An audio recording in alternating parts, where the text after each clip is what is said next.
Gildan Media presents Your Coach in a Box. Affordable, mind-enriching programs.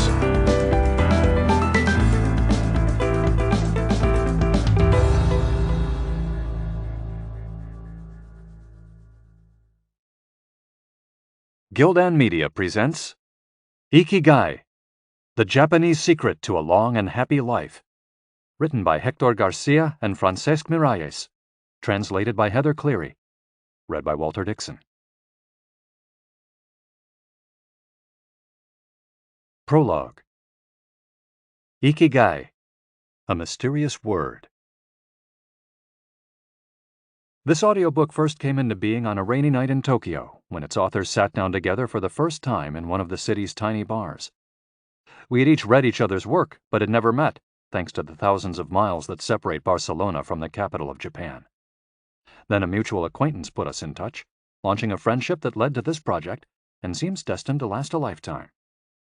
The next time we got together, a year later, we strolled through a park in downtown Tokyo and ended up talking about trends in Western psychology, specifically logotherapy, which helps people find their purpose in life. We remarked that Viktor Frankl's logotherapy had gone out of fashion among practicing therapists, who favored other schools of psychology, though people still search for meaning in what they do and how they live. We ask ourselves things like, what is the meaning of my life? Is the point just to live longer, or should I seek a higher purpose?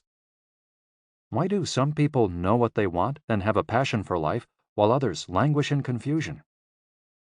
At some point in our conversation, the mysterious word Ikigai came up. This Japanese concept, which translates roughly as the happiness of always being busy, is like logotherapy, but it goes a step beyond. It also seems to be one way of explaining the extraordinary longevity of the Japanese, especially on the island of Okinawa, where there are 24.55 people over the age of 100 for every 100,000 inhabitants, far more than the global average.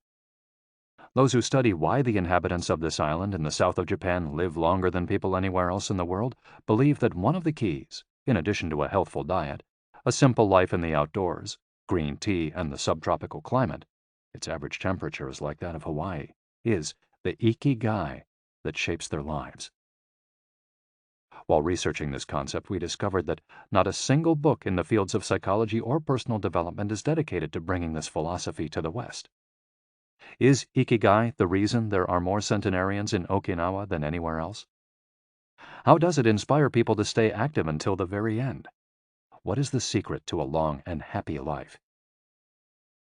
As we explored the matter further, we discovered that one place in particular, Ogimi, a rural town on the north end of the island with a population of 3,000, boasts the highest life expectancy in the world, a fact that has earned it the nickname of the Village of Longevity. Okinawa is where most of Japan's shikuwasa, a lime-like fruit that packs an extraordinary antioxidant punch, comes from. Could that be Ogimi's secret to long life? Or is it the purity of the water used to brew its moringa tea? We decided to go study the secrets of the Japanese centenarians in person. After a year of preliminary research, we arrived in the village, where residents speak an ancient dialect and practice an animist religion that features long-haired forest sprites called bunagaya, with our cameras and recording devices in hand. As soon as we arrived, we could sense the incredible friendliness of its residents, who laughed and joked incessantly amid lush green hills fed by crystalline waters. As we conducted our interviews with the eldest residents of the town, we realized that something far more powerful than just these natural resources was at work. An uncommon joy flows from its inhabitants and guides them through the long and pleasurable journey of their lives. Again, the mysterious Ikigai. But what is it exactly? How do you get it? It never ceased to surprise us that this haven of nearly eternal life was located precisely in Okinawa, where 200,000 innocent lives were lost at the end of World War II. Rather than harbor animosity toward outsiders, however, Okinawans live by the principle of ichariba chode, a local expression that means treat everyone like a brother, even if you've never met them before. It turns out that one of the secrets to happiness of Ogimi's residents is feeling like part of a community. From an early age, they practice yui ma'aru, or teamwork, and so are used to helping one another.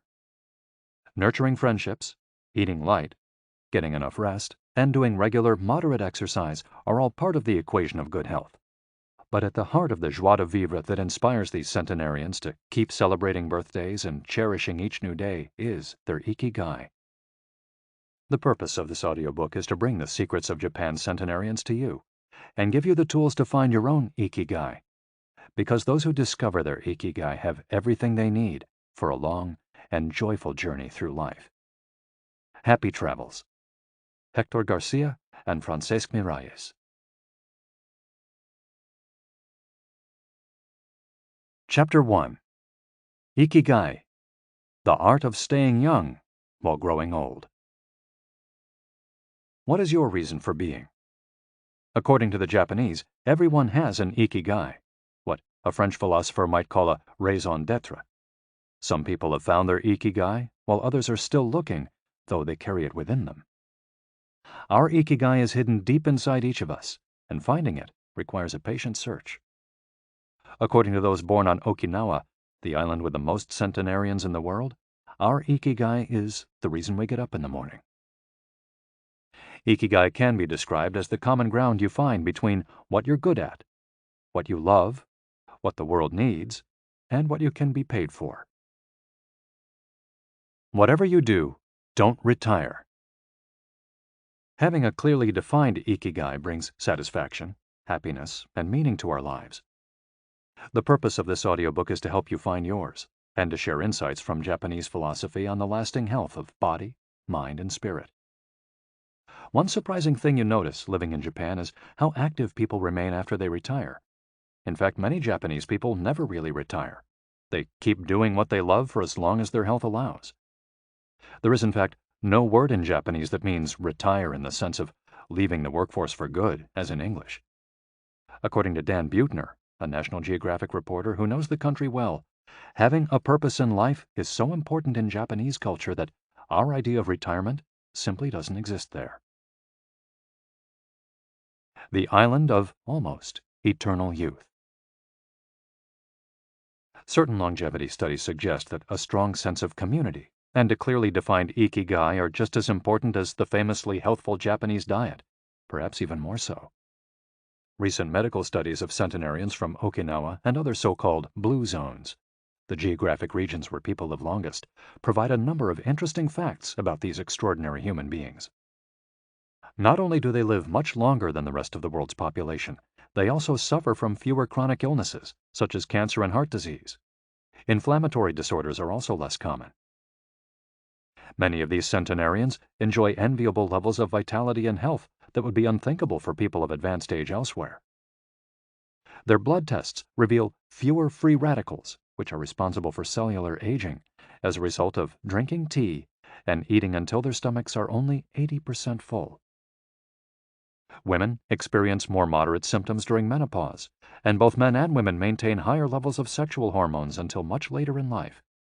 The rate of dementia is well below the global average. Though we'll consider each of these findings over the course of the audiobook, research clearly indicates that the Okinawans' focus on Ikigai gives a sense of purpose to each and every day and plays an important role in their health and longevity. The characters behind Ikigai.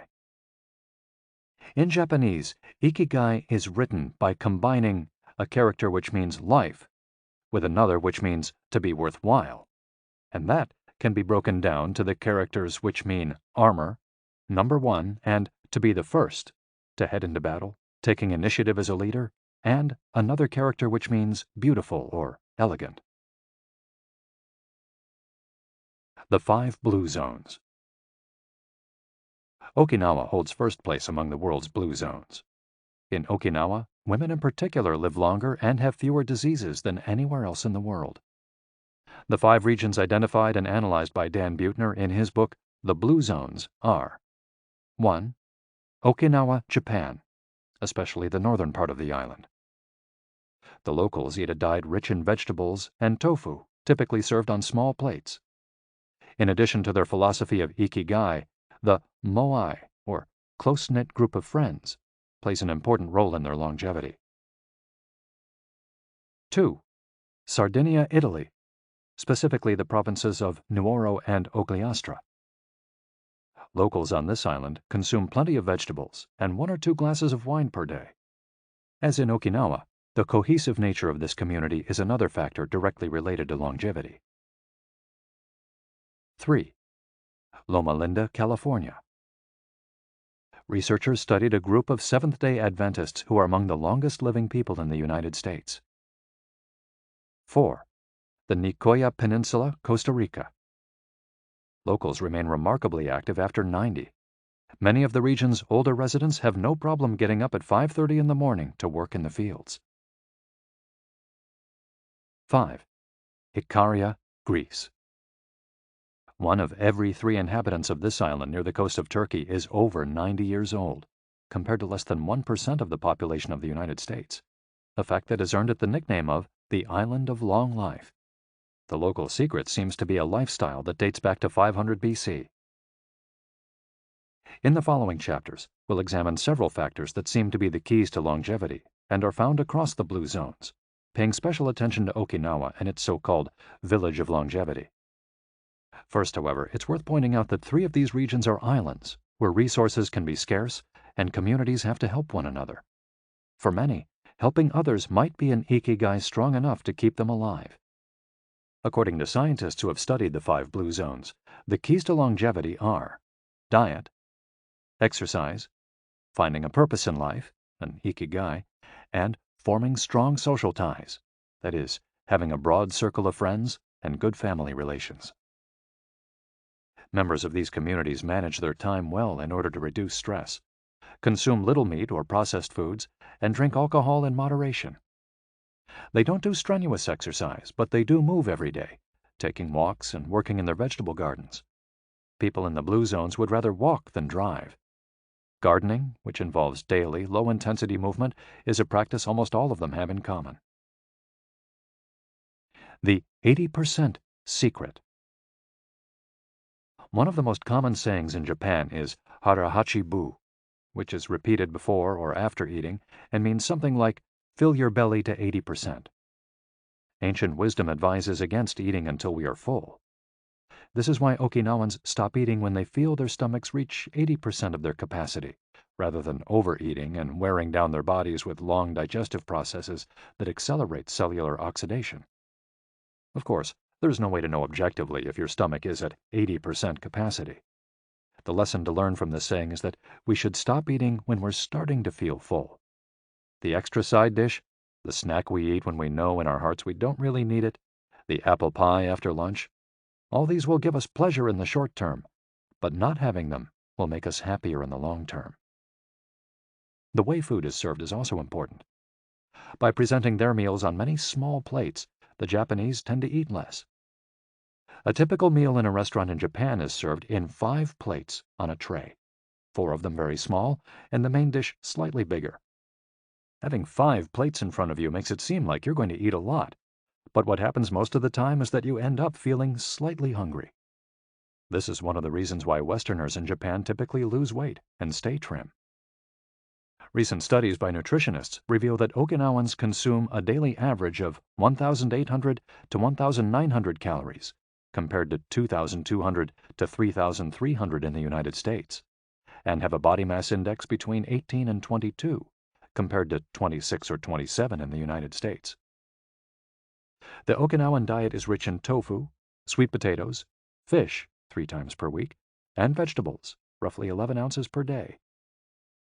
In the chapter dedicated to nutrition, we'll see which healthy, antioxidant-rich foods are included in this 80%. Moai, connected for life. It is customary in Okinawa to form close bonds within local communities. A moai is an informal group of people with common interests who look out for one another. For many, serving the community becomes part of their Ikigai. The moai has its origins in hard times, when farmers would get together to share best practices and help one another cope with meager harvests. Members of a moai make a set monthly contribution to the group. This payment allows them to participate in meetings, dinners, games of go and shogi, Japanese chess, or whatever hobby they have in common. The funds collected by the group are used for activities, but if there's money left over, one member, decided on a rotating basis, receives a set amount from the surplus. In this way, being part of a MOI helps maintain emotional and financial stability. If a member of a MOI is in financial trouble, he or she can get an advance from the group's savings. While the details of each MOI's accounting practices vary according to the group and its economic means, the feeling of belonging and support gives the individual a sense of security and helps increase life expectancy. Following this brief introduction to the topics covered in this audiobook, we look at a few causes of premature aging in modern life, and then explore different factors related to Ikigai. Chapter 2: Anti-Aging Secrets. Little things that add up to a long and happy life. Aging's escape velocity and the rabbit. Imagine a sign far off in the future with a number on it that represents the age of your death. Every year that you live, you advance closer to the sign. When you reach the sign, you die. Now, imagine a rabbit holding the sign and walking to the future. Every year that you live, the rabbit is half a year as far away. After a while, you will reach the rabbit and die. But what if the rabbit could walk at a pace of 1 year for every year of your life? You would never be able to catch the rabbit, and therefore you would never die. The speed at which the rabbit walks to the future is our technology. The more we advance technology and knowledge of our bodies, the faster we can make the rabbit walk. Aging's escape velocity is the moment at which the rabbit walks at a pace of 1 year per year or faster, and we become immortal. Aging's escape velocity. For more than a century, we've managed to add an average of 0.3 years to our life expectancy every year. But what would happen if we had the technology to add a year of life expectancy every year? In theory, we would achieve biological immortality, having reached aging's escape velocity. Researchers with an eye to the future, such as Ray Kurzweil and Aubrey de Grey, claim that we'll reach this escape velocity in a matter of decades. Other scientists are less optimistic, predicting that we'll reach a limit, a maximum age we won't be able to surpass no matter how much technology we have. For example, some biologists assert that our cells stop regenerating after about 120 years. Active mind, youthful body. There is much wisdom in the classic saying, mens sana in corpore sano, a sound mind in a sound body.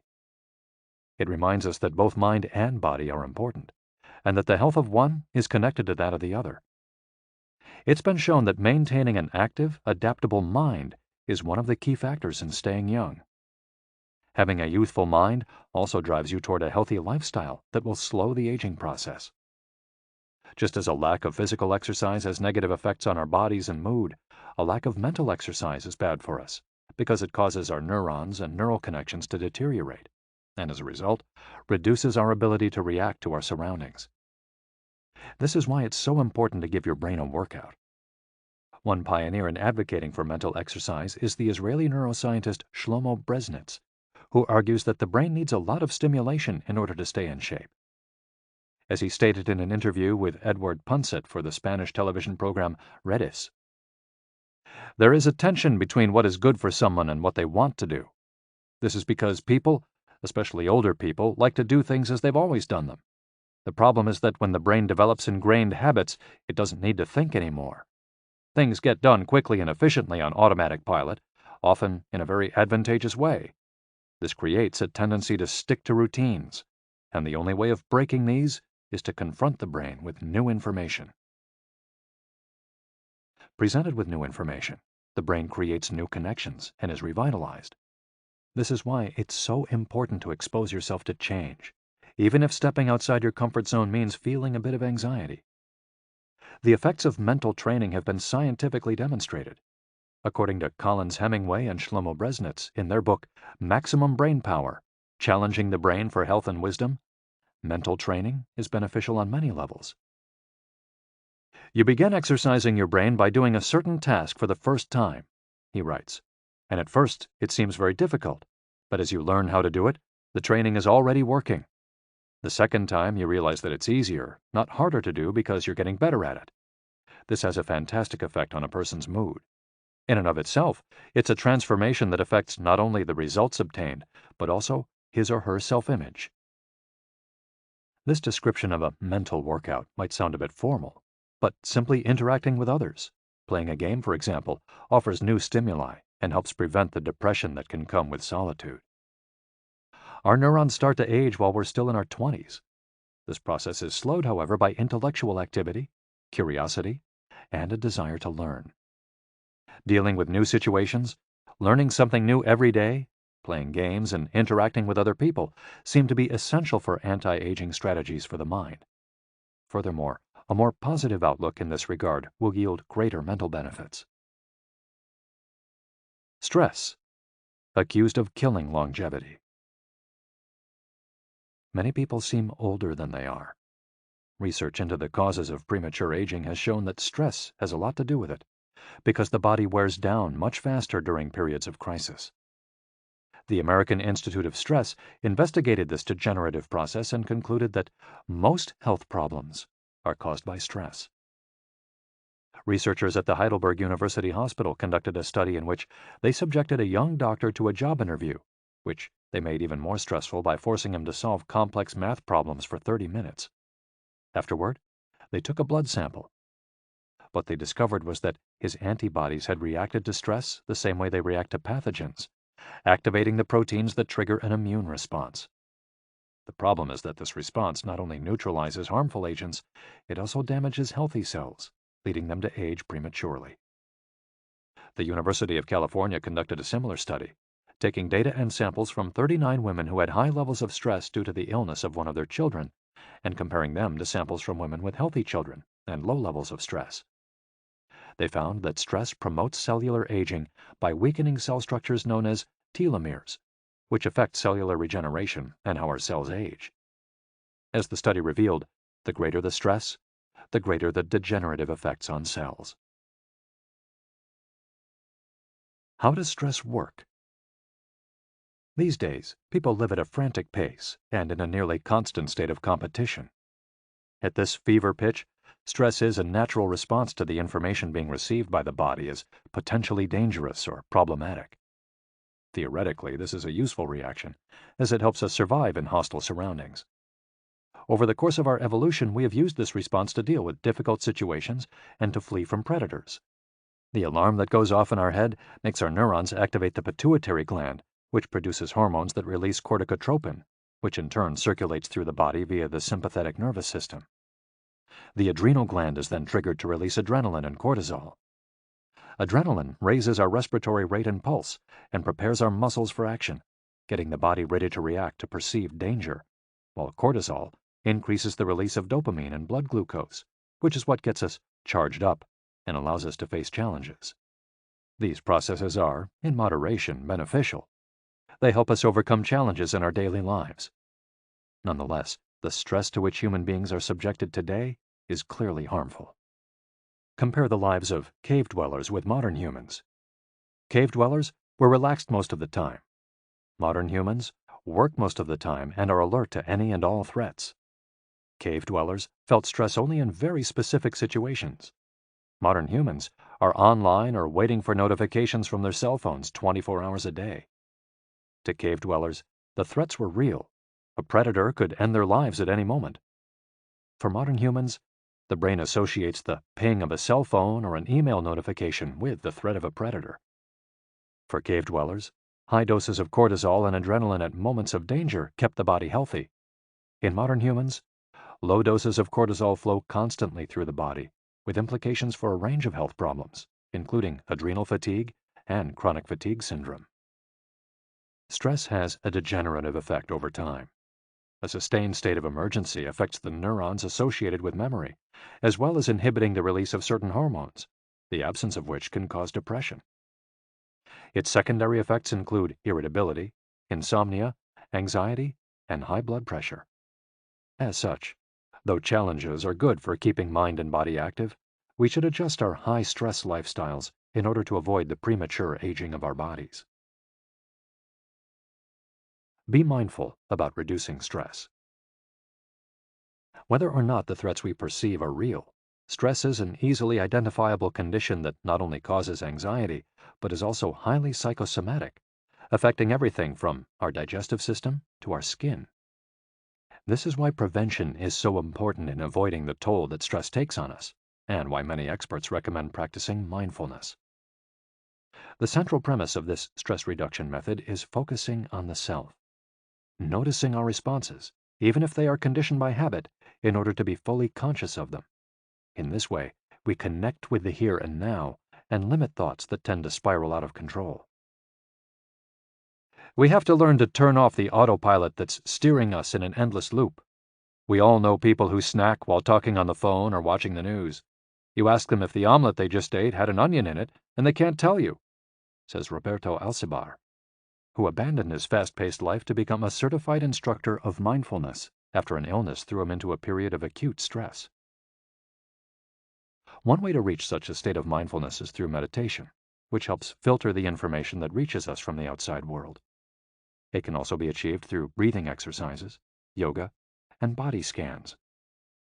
Achieving mindfulness involves a gradual process of training, but with a bit of practice, we can learn to focus our mind completely, which reduces stress and helps us live longer. A little stress is good for you. While sustained, intense stress is a known enemy of longevity and both mental and physical health, low levels of stress have been shown to be beneficial. After observing a group of test subjects for more than 20 years, Dr. Howard S. Friedman, a psychology professor at the University of California, Riverside, discovered that people who maintained a low level of stress, who faced challenges and put their heart and soul into their work in order to succeed, lived longer than those who chose a more relaxed lifestyle and retired earlier. From this, he concluded that a small dose of stress is a positive thing, as those who live with low levels of stress tend to develop healthier habits, smoke less, and drink less alcohol. Given this, it's not surprising that many of the supercentenarians, people who live to be 110 or more, whom you'll meet in this audiobook, talk about having lived intense lives and working well into old age. A lot of sitting will age you. In the Western world in particular, the rise in sedentary behavior has led to numerous diseases, such as hypertension and obesity, which in turn affect longevity.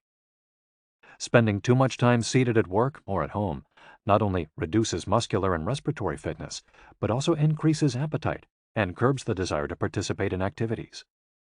Being sedentary can lead to hypertension, imbalanced eating, cardiovascular disease, osteoporosis, and even certain kinds of cancer.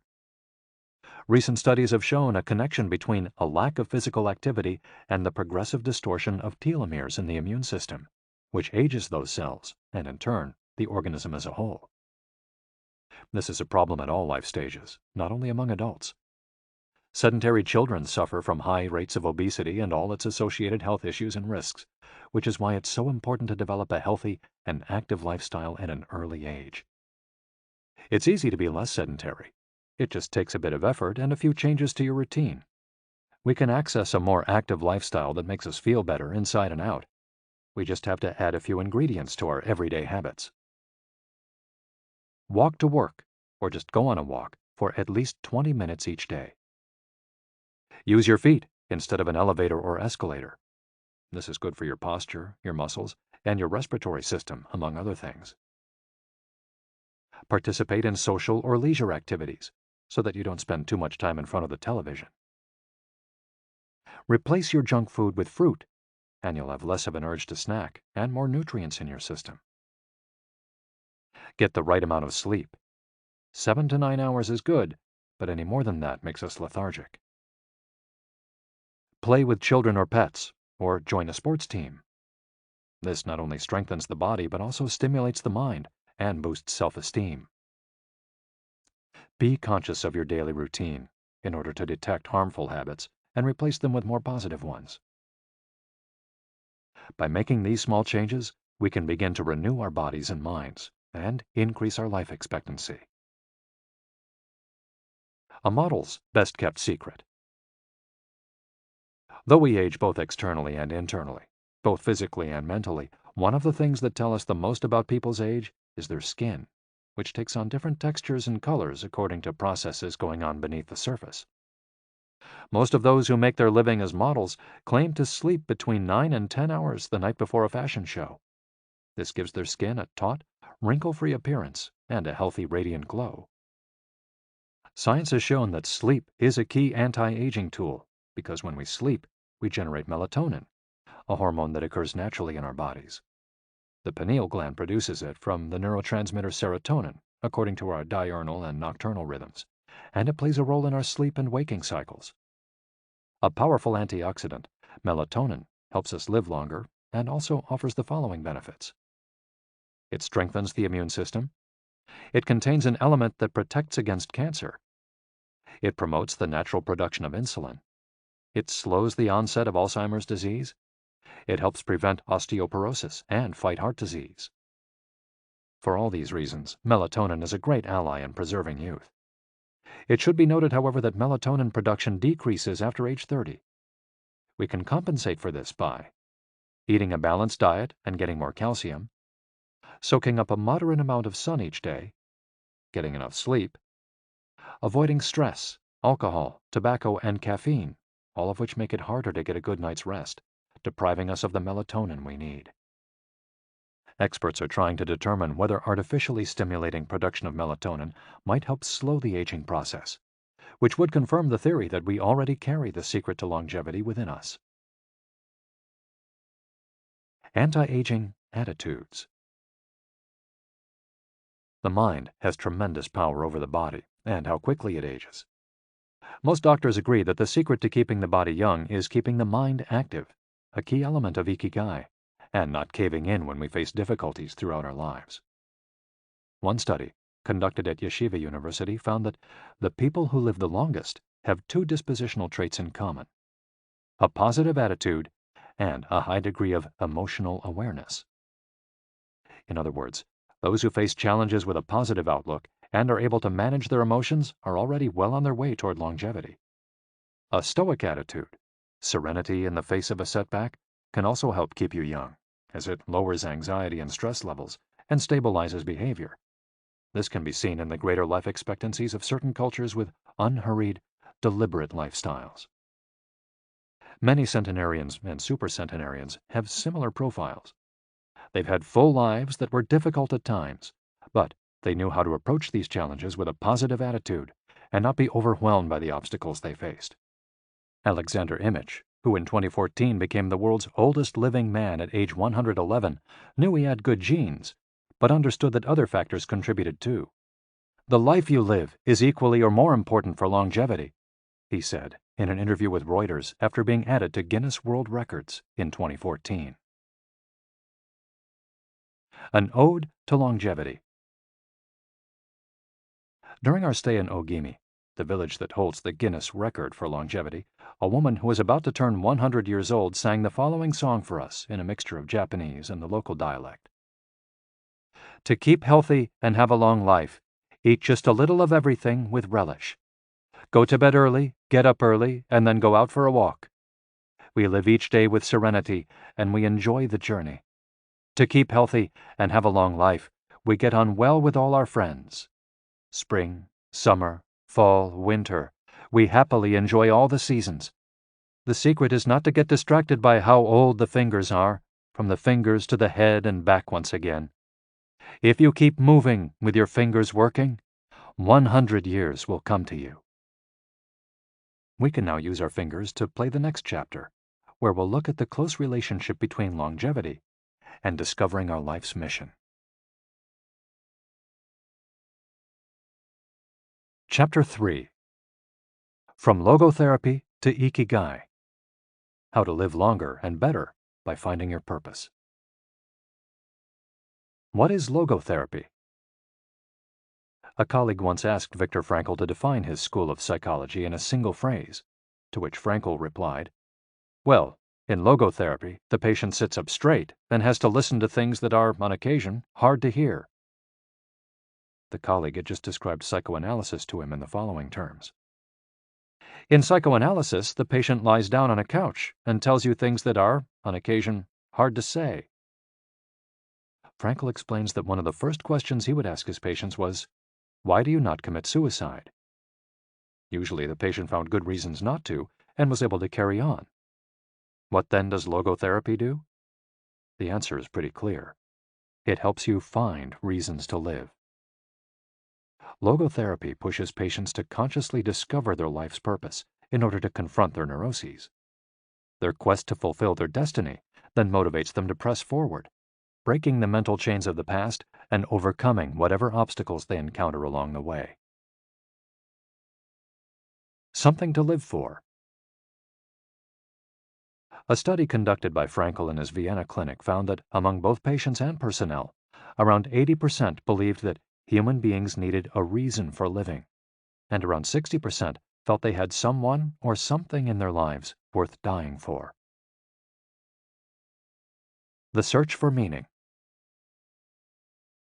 The search for purpose became a personal driving force that allowed Frankl to achieve his goals. The process of logotherapy can be summarized in these 5 steps. 1. A person feels empty, frustrated, or anxious. 2. The therapist shows him that what he is feeling is the desire to have a meaningful life. 3. The patient discovers his life's purpose at that particular point in time. 4. Of his own free will, the patient decides to accept or reject that destiny. 5. This newfound passion for life helps him overcome obstacles and sorrows. Frankl himself would live and die for his principles and ideals. His experiences as a prisoner at Auschwitz showed him that everything can be taken from a man but one thing, the last of the human freedoms: to choose one's attitude in any given set of circumstances, to choose one's own way. It was something he had to go through alone, without any help, and it inspired him for the rest of his life. 10 differences between psychoanalysis and logotherapy. Psychoanalysis: the patient reclines on a couch like a patient. Logotherapy: the patient sits facing the therapist, who guides him or her without passing judgment. Psychoanalysis is retrospective, it looks to the past. Logotherapy looks toward the future. Psychoanalysis is introspective, it analyzes neuroses. Logotherapy does not delve into the patient's neuroses. In psychoanalysis, the drive is toward pleasure. In logotherapy, the drive is toward purpose and meaning. Psychoanalysis centers on psychology. Logotherapy includes a spiritual dimension. Psychoanalysis works on psychogenic neuroses. Logotherapy also works on noogenic or existential neuroses. Psychoanalysis analyzes the unconscious origin of conflicts, instinctual dimension. Logotherapy deals with conflicts when and where they arise, spiritual dimension. Psychoanalysis limits itself to the patient's instincts. Logotherapy also deals with spiritual realities. Psychoanalysis is fundamentally incompatible with faith. Logotherapy is compatible with faith. Psychoanalysis seeks to reconcile conflicts and satisfy impulses and instincts. Logotherapy seeks to help the patient find meaning in his life and satisfy his moral principles. Fight for yourself. Existential frustration arises when our life is without purpose or when that purpose is skewed. In Frankl's view, however, there's no need to see this frustration as an anomaly or a symptom of neurosis. Instead, it can be a positive thing, a catalyst for change. Logotherapy does not see this frustration as mental illness, the way other forms of therapy do, but rather as spiritual anguish, a natural and beneficial phenomenon that drives those who suffer from it to seek a cure, whether on their own or with the help of others, and in so doing, find greater satisfaction in life. It helps them change their own destiny. Logotherapy enters the picture if a person needs help doing this, if he needs guidance in discovering his life's purpose, and later in overcoming conflict so he can keep moving towards his objective. In Man's Search for Meaning, Frankl cites one of Nietzsche's famous aphorisms: "He who has a why to live can bear with almost any how." Based on his own experience, Frankl believed that our health depends on that natural tension that comes from comparing what we've accomplished so far with what we'd like to achieve in the future. What we need, then, is not a peaceful existence, but a challenge we can strive to meet by applying all the skills at our disposal. Existential crisis, on the other hand, is typical of modern societies in which people do what they're told to do or what others do, rather than what they want to do. They often try to fill the gap between what is expected of them and what they want for themselves with economic power or physical pleasure, or by numbing their senses. It can even lead to suicide. Sunday neurosis, for example, is what happens when, without the obligations and commitments of the work week, the individual realizes how empty he is inside. He has to find a solution. Above all, he has to find his purpose, his reason for getting out of bed, his Ikigai. I feel empty inside. In a study conducted at the Vienna Polyclinic Hospital, Frankel's team found that 55% of the patients they interviewed were experiencing some degree of existential crisis. According to logotherapy, discovering one's purpose in life helps an individual fill that existential void. Frankel, a man who faced his problems and turned his objectives into actions, could look back on his life in peace as he grew old. He did not have to envy those still enjoying their youth, because he had amassed a broad set of experiences that showed he had lived for something. Better living through logotherapy. A few key ideas. We don't create the meaning of our life, as Sartre claimed. We discover it. We each have a unique reason for being, which can be adjusted or transformed many times over the years.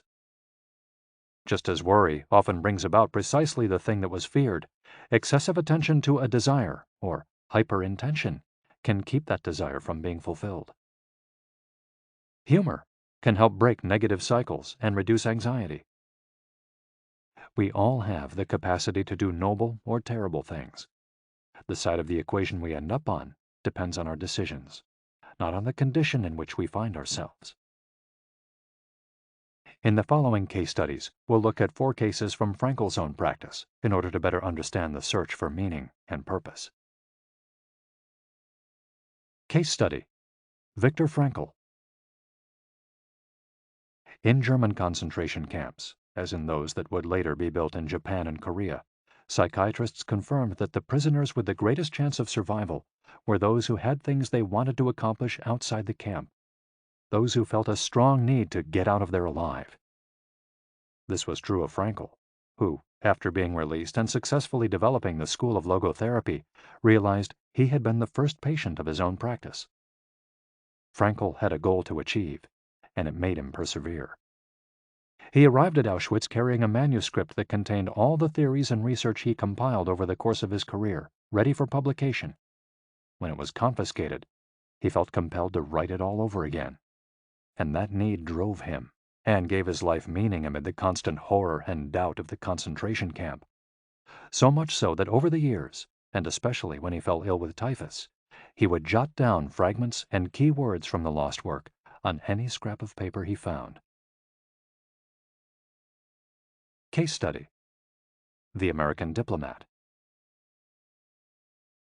An important North American diplomat went to Frankl to pick up where he left off with a course of treatment he had started 5 years earlier in the United States. When Frankl asked him why he had started therapy in the first place, the diplomat answered that he hated his job and his country's international policies, which he had to follow and enforce. His American psychoanalyst, whom he had been seeing for years, insisted he make peace with his father so that his government and his job, both representations of the paternal figure, would seem less disagreeable. Frankl, however, showed him in just a few sessions that his frustration was due to the fact that he wanted to pursue a different career, and the diplomat concluded his treatment with that idea in mind. 5 years later, the former diplomat informed Frankl that he had been working during that time in a different profession, and that he was happy.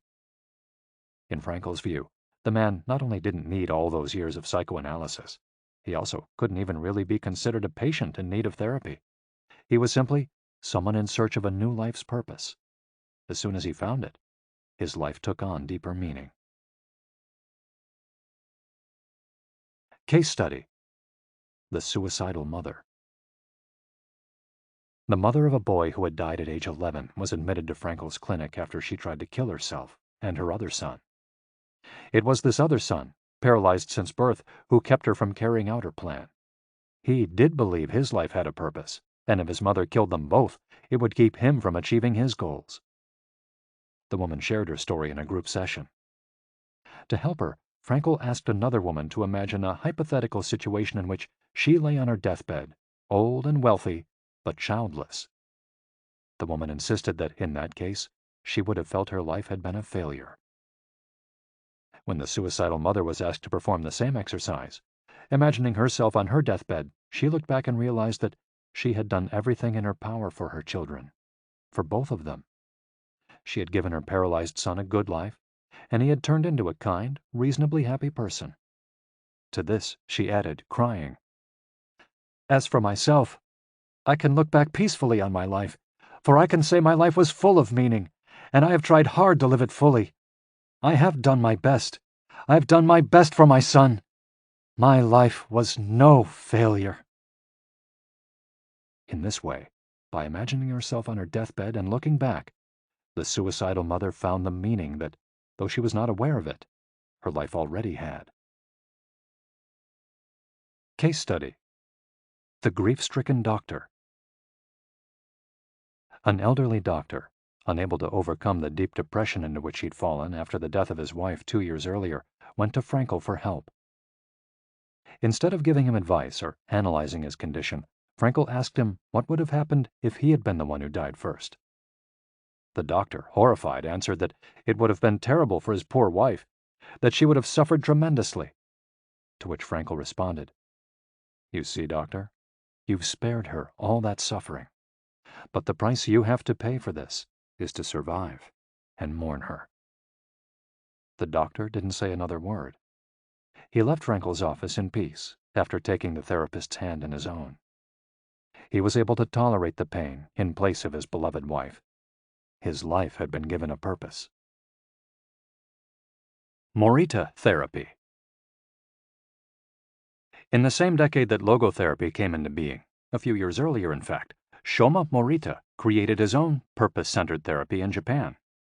It proved to be effective in the treatment of neurosis, obsessive-compulsive disorder, and post-traumatic stress. In addition to being a psychotherapist, Shoma Morita was a Zen Buddhist, and his therapy left a lasting spiritual mark on Japan. Many Western forms of therapy focus on controlling or modifying the patient's emotions. In the West, we tend to believe that what we think influences how we feel, which in turn influences how we act. In contrast, Morita therapy focuses on teaching patients to accept their emotions without trying to control them, since their feelings will change as a result of their actions. In addition to accepting the patient's emotions, Morita therapy seeks to create new emotions on the basis of actions. According to Morita, these emotions are learned through experience and repetition. Morita therapy is not meant to eliminate symptoms. Instead, it teaches us to accept our desires, anxieties, fears, and worries, and let them go. As Morita writes in his book, Morita Therapy and the True Nature of Anxiety-Based Disorders, "In feelings, it is best to be wealthy and generous." Morita explained the idea of letting go of negative feelings with the following fable. A donkey that is tied to a post by a rope will keep walking around the post in an attempt to free itself, only to become more immobilized and attached to the post. The same thing applies to people with obsessive thinking, who become more trapped in their own suffering when they try to escape from their fears and discomfort. The basic principles of Morita therapy. 1. Accept your feelings. If we have obsessive thoughts, we should not try to control them or get rid of them. If we do, they become more intense. Regarding human emotions, the Zen master would say, if we try to get rid of one wave with another, we end up with an infinite sea. We don't create our feelings. They simply come to us, and we have to accept them. The trick is welcoming them. Morita likened emotions to the weather. We can't predict or control them. We can only observe them. To this point, he often quoted the Vietnamese monk Thich Nhat Hanh, who would say, "Hello, solitude. How are you today? Come, sit with me, and I will care for you." 2. Do what you should be doing. We shouldn't focus on eliminating symptoms because recovery will come on its own. We should focus instead on the present moment, and if we're suffering, on accepting that suffering. Above all, we should avoid intellectualizing the situation. The therapist's mission is to develop the patient's character so he or she can face any situation, and character is grounded in the things we do. Morita therapy does not offer its patients explanations, but rather allows them to learn from their actions and activities. It doesn't tell you how to meditate or how to keep a diary the way Western therapies do. It's up to the patient to make discoveries through experience. 3. Discover your life's purpose. We can't control our emotions, but we can take charge of our actions every day. This is why we should have a clear sense of our purpose and always keep Morita's mantra in mind. What do we need to be doing right now? What action should we be taking? The key to achieving this is having dared to look inside yourself to find your Ikigai. The 4 phases of Morita therapy. Morita's original treatment, which lasts 15 to 21 days, consists of the following stages. 1. Isolation and rest, 5 to 7 days. During the first week of treatment, the patient rests in a room without any external stimuli. No television, books, family, friends, or speaking. All the patient has is his thoughts. He lies down for most of the day and is visited regularly by the therapist, who tries to avoid interacting with him as much as possible. The therapist simply advises the patient to continue observing the rise and fall of his emotions as he lies there. When the patient gets bored and wants to start doing things again, he's ready to move on to the next stage of therapy. 2. Light occupational therapy, 5 to 7 days. In this stage, the patient performs repetitive tasks in silence. One of these is keeping a diary about his thoughts and feelings. The patient goes outside after a week of being shut in, takes walks in nature, and does breathing exercises. He also starts doing simple activities such as gardening, drawing, or painting. During this stage, the patient is still not allowed to talk to anyone except the therapist. 3. Occupational therapy, 5 to 7 days. In this stage, the patient performs tasks that require physical movement. Dr. Morita liked to take his patients to the mountains to chop wood. In addition to physical tasks, the patient is also immersed in other activities such as writing, painting, or making ceramics. The patient can speak with others at this stage, but only about the tasks at hand. 4. The return to social life and the real world.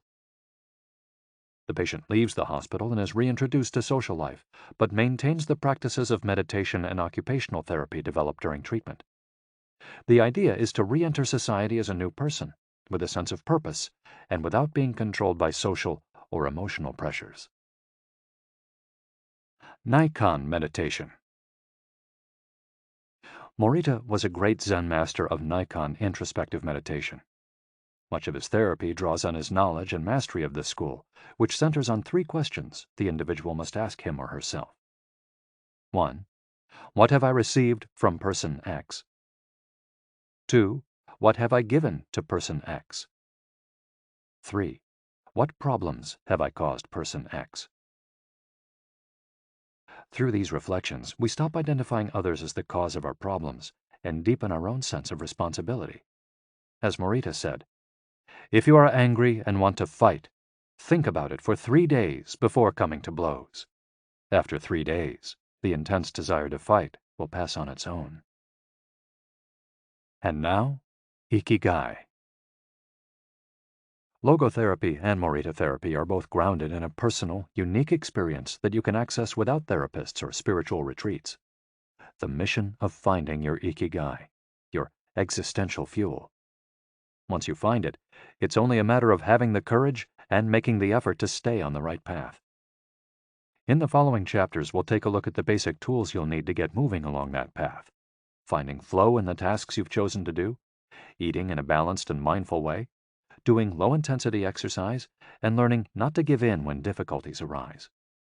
In order to do this, you have to accept that the world, like the people who live in it, is imperfect, but that it's still full of opportunities for growth and achievement. Are you ready to throw yourself into your passion as if it were the most important thing in the world? Chapter 4. Find flow in everything you do. How to turn work and free time into spaces for growth. We are what we repeatedly do. Excellence, then, is not an act, but a habit. Aristotle. Going with the flow. Imagine you're skiing down one of your favorite slopes.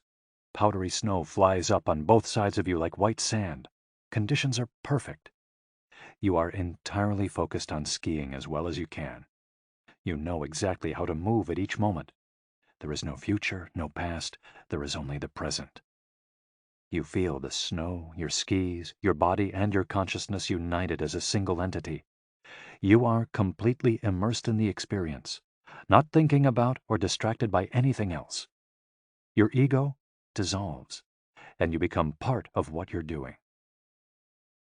This is the kind of experience Bruce Lee described with his famous, "Be water, my friend." We've all felt our sense of time vanish when we lose ourselves in an activity we enjoy. We start cooking, and before we know it, several hours have passed. We spend an afternoon with a book and forget about the world going by until we notice the sunset and realize we haven't eaten dinner. We go surfing and don't realize how many hours we've spent in the water until the next day when our muscles ache. The opposite can also happen. When we have to complete a task we don't want to do, every minute feels like a lifetime, and we can't stop looking at our watch. As the quip attributed to Einstein goes, "Put your hand on a hot stove for a minute, and it seems like an hour. Sit with a pretty girl for an hour, and it seems like a minute." That is relativity. The funny thing is that someone else might really enjoy the same task, but we want to finish as quickly as possible. What makes us enjoy doing something so much that we forget about whatever worries we might have while we do it? When are we happiest? These questions can help us discover our Ikigai. The power of flow. These questions are also at the heart of psychologist Mihai Csikszentmihalyi's research into the experience of being completely immersed in what we're doing. Csikszentmihalyi called this state flow and described it as the pleasure, delight, creativity, and process when we are completely immersed in life. There is no magic recipe for finding happiness, for living according to your Ikigai, but one key ingredient is the ability to reach this state of flow, and, through this state, have an optimal experience. In order to achieve this optimal experience, we have to focus on increasing the time we spend on activities that bring us to this state of flow, rather than allowing ourselves to get caught up in activities that offer immediate pleasure, like eating too much, abusing drugs or alcohol, or stuffing ourselves with chocolate in front of the TV. As Csikszentmihalyi asserts in his book, Flow, The Psychology of Optimal Experience, flow is the state in which people are so involved in an activity that nothing else seems to matter. The experience itself is so enjoyable that people will do it, even at great cost, for the sheer sake of doing it. It's not only creative professionals who require the high doses of concentration that promote flow. Most athletes, chess players, and engineers also spend much of their time on activities that bring them to this state. According to Csikszentmihalyi's research, a chess player feels the same way upon entering a state of flow as a mathematician working on a formula, or a surgeon performing an operation. A professor of psychology, Csikszentmihalyi analyzed data from people around the world and discovered that flow is the same among individuals of all ages and cultures. In New York and Okinawa, we all reach a state of flow in the same way. But what happens to our mind when we're in that state? When we flow, we're focused on a concrete task without any distractions. Our mind is in order. The opposite occurs when we try to do something while our mind is on other things. The 7 conditions for achieving flow. According to researcher Owen Schaffer of DePaul University, the requirements for achieving flow are 1. Knowing what to do. 2. Knowing how to do it. 3. Knowing how well you're doing. 4. Knowing where to go, where navigation is involved. 5. Perceiving significant challenges. 6. Perceiving significant skills. 7. Being free from distractions. If you often find yourself losing focus while working on something you consider important, there are several strategies you can employ to increase your chances of achieving flow. Strategy number 1. Choose a difficult task, but not too difficult. Schaffer's model encourages us to take on tasks that we have a chance of completing, but that are slightly outside our comfort zone. Every task, sport or job, has a set of rules, and we need a set of skills to follow them. If the rules for completing a task or achieving a purpose are too basic relative to our skill set, we'll likely get bored. Activities that are too easy lead to apathy. If, on the other hand, we assign ourselves to a task that is too difficult, we won't have the skills to complete it and will almost certainly give up and feel frustrated to boot. The ideal is to find a middle path, something aligned with our abilities but just a bit of a stretch, so we experience it as a challenge. That's what Ernest Hemingway meant when he said, "Sometimes I write better than I can." We want to see challenges through to the end because we enjoy the feeling of pushing ourselves. Bertrand Russell expressed a similar idea when he said, "To be able to concentrate for a considerable amount of time is essential to difficult achievement." If you're a graphic designer, learn a new software program for your next project. If you're a programmer, use a new programming language. If you're a dancer, try to incorporate into your next routine a movement that has seemed impossible for years. Add a little something extra, something that takes you out of your comfort zone. Even doing something as simple as reading means following certain rules, having certain abilities and knowledge.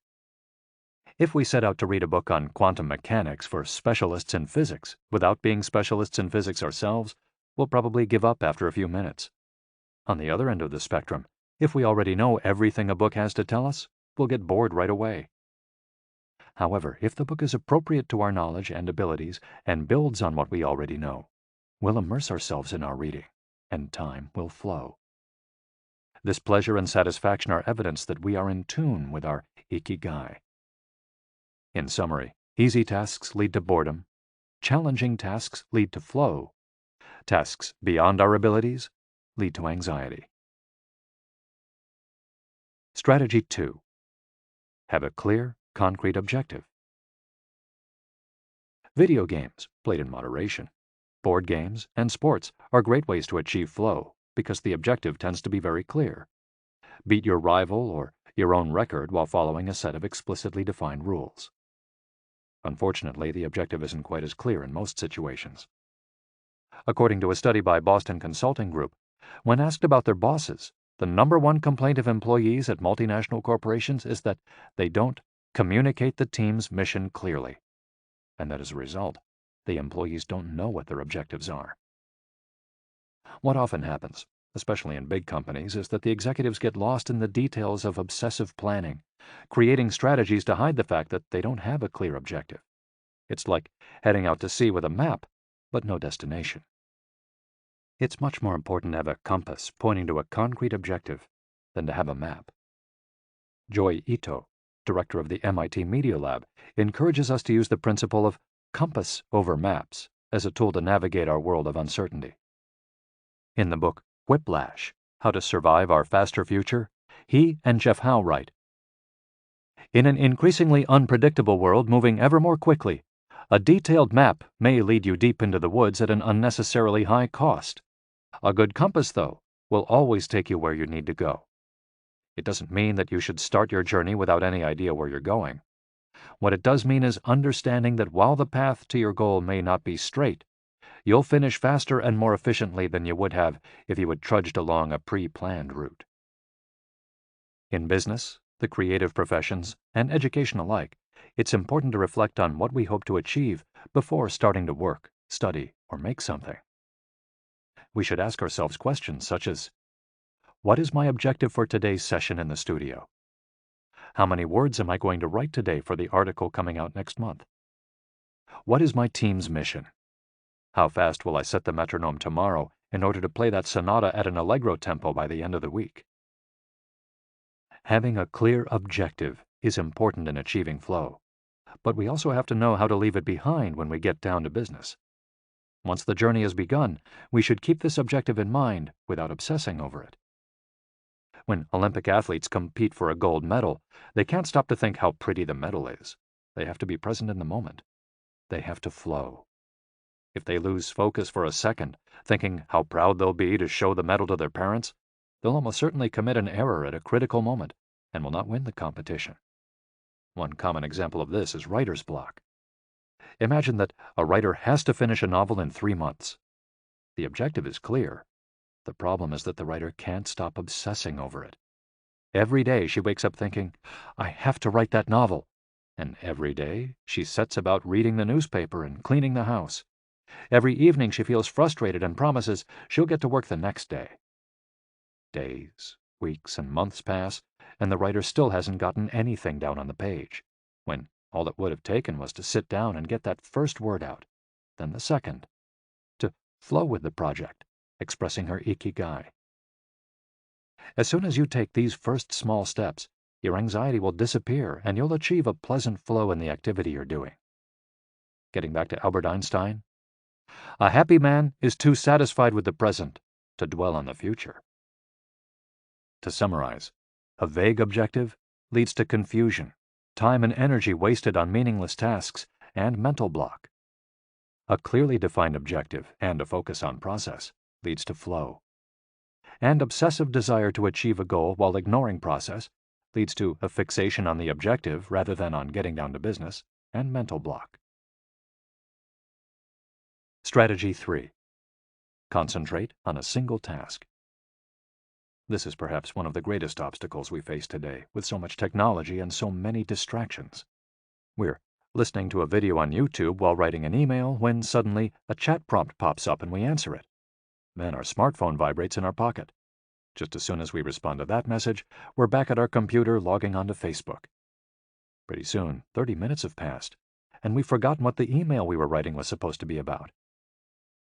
This also happens sometimes when we put on a movie with dinner and don't realize how delicious the salmon was until we're taking the last bite.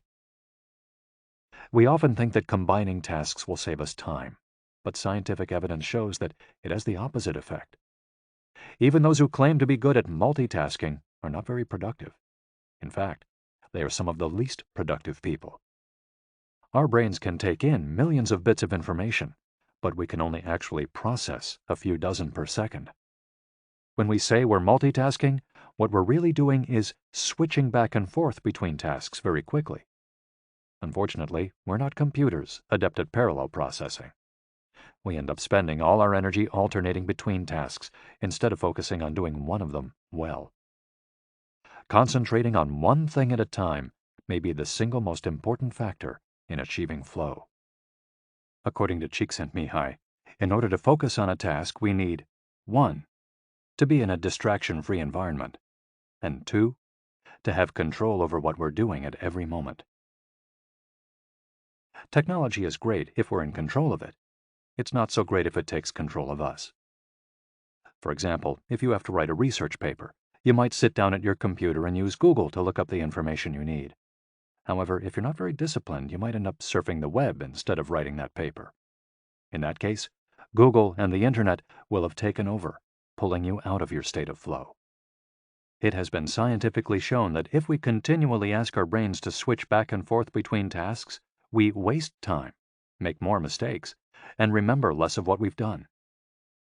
Several studies conducted at Stanford University by Clifford Ivar Nass describe our generation as suffering from an epidemic of multitasking. One such study analyzed the behavior of hundreds of students, dividing them into groups based on the number of things they tended to do at once. The students who were the most addicted to multitasking typically alternated among more than 4 tasks. For example, taking notes while reading a textbook, listening to a podcast, answering messages on their smartphone, and sometimes checking their Twitter timeline. Each group of students was shown a screen with several red and several blue arrows. The objective of the exercise was to count the red arrows. At first, all the students answered correctly right away, without much trouble. As the number of blue arrows increased, the number of red arrows stayed the same, only their position changed, however. The students accustomed to multitasking had serious trouble counting the red arrows in the time allotted, or as quickly as the students who did not habitually multitask. for one very simple reason. They got distracted by the blue arrows. Their brains were trained to pay attention to every stimulus, regardless of its importance, while the brains of other students were trained to focus on a single task, in this case, counting the red arrows and ignoring the blue ones.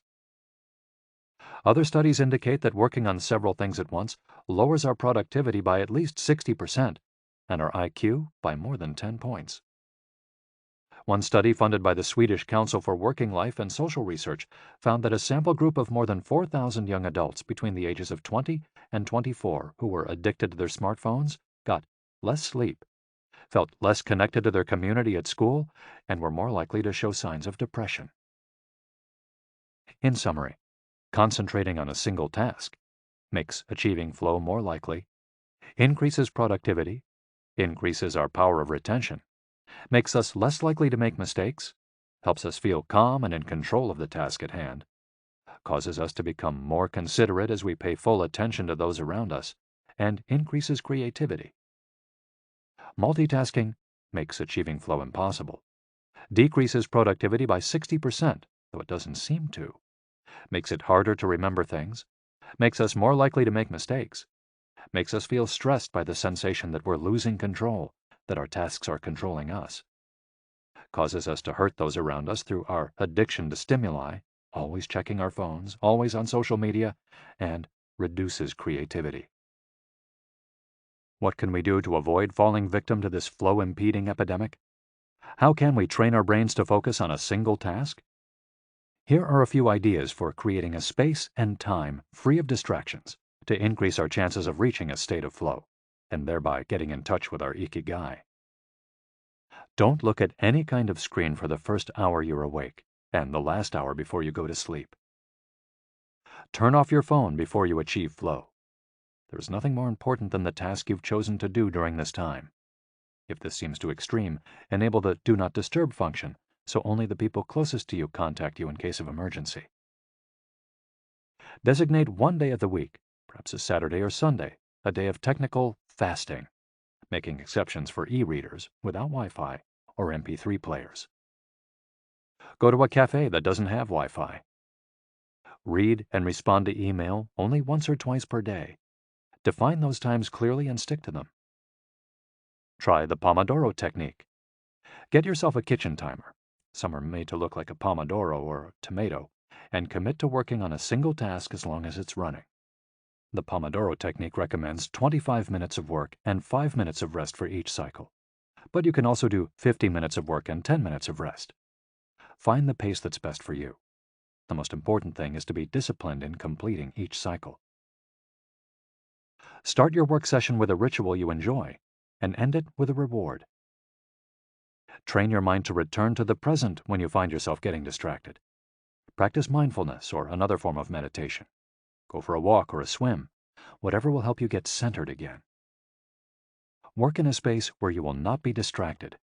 If you can't do this at home, go to a library, a cafe, or, if your task involves playing the saxophone, a music studio. If you find that your surroundings continue to distract you, keep looking until you find the right place. Divide each activity into groups of related tasks and assign each group its own place and time.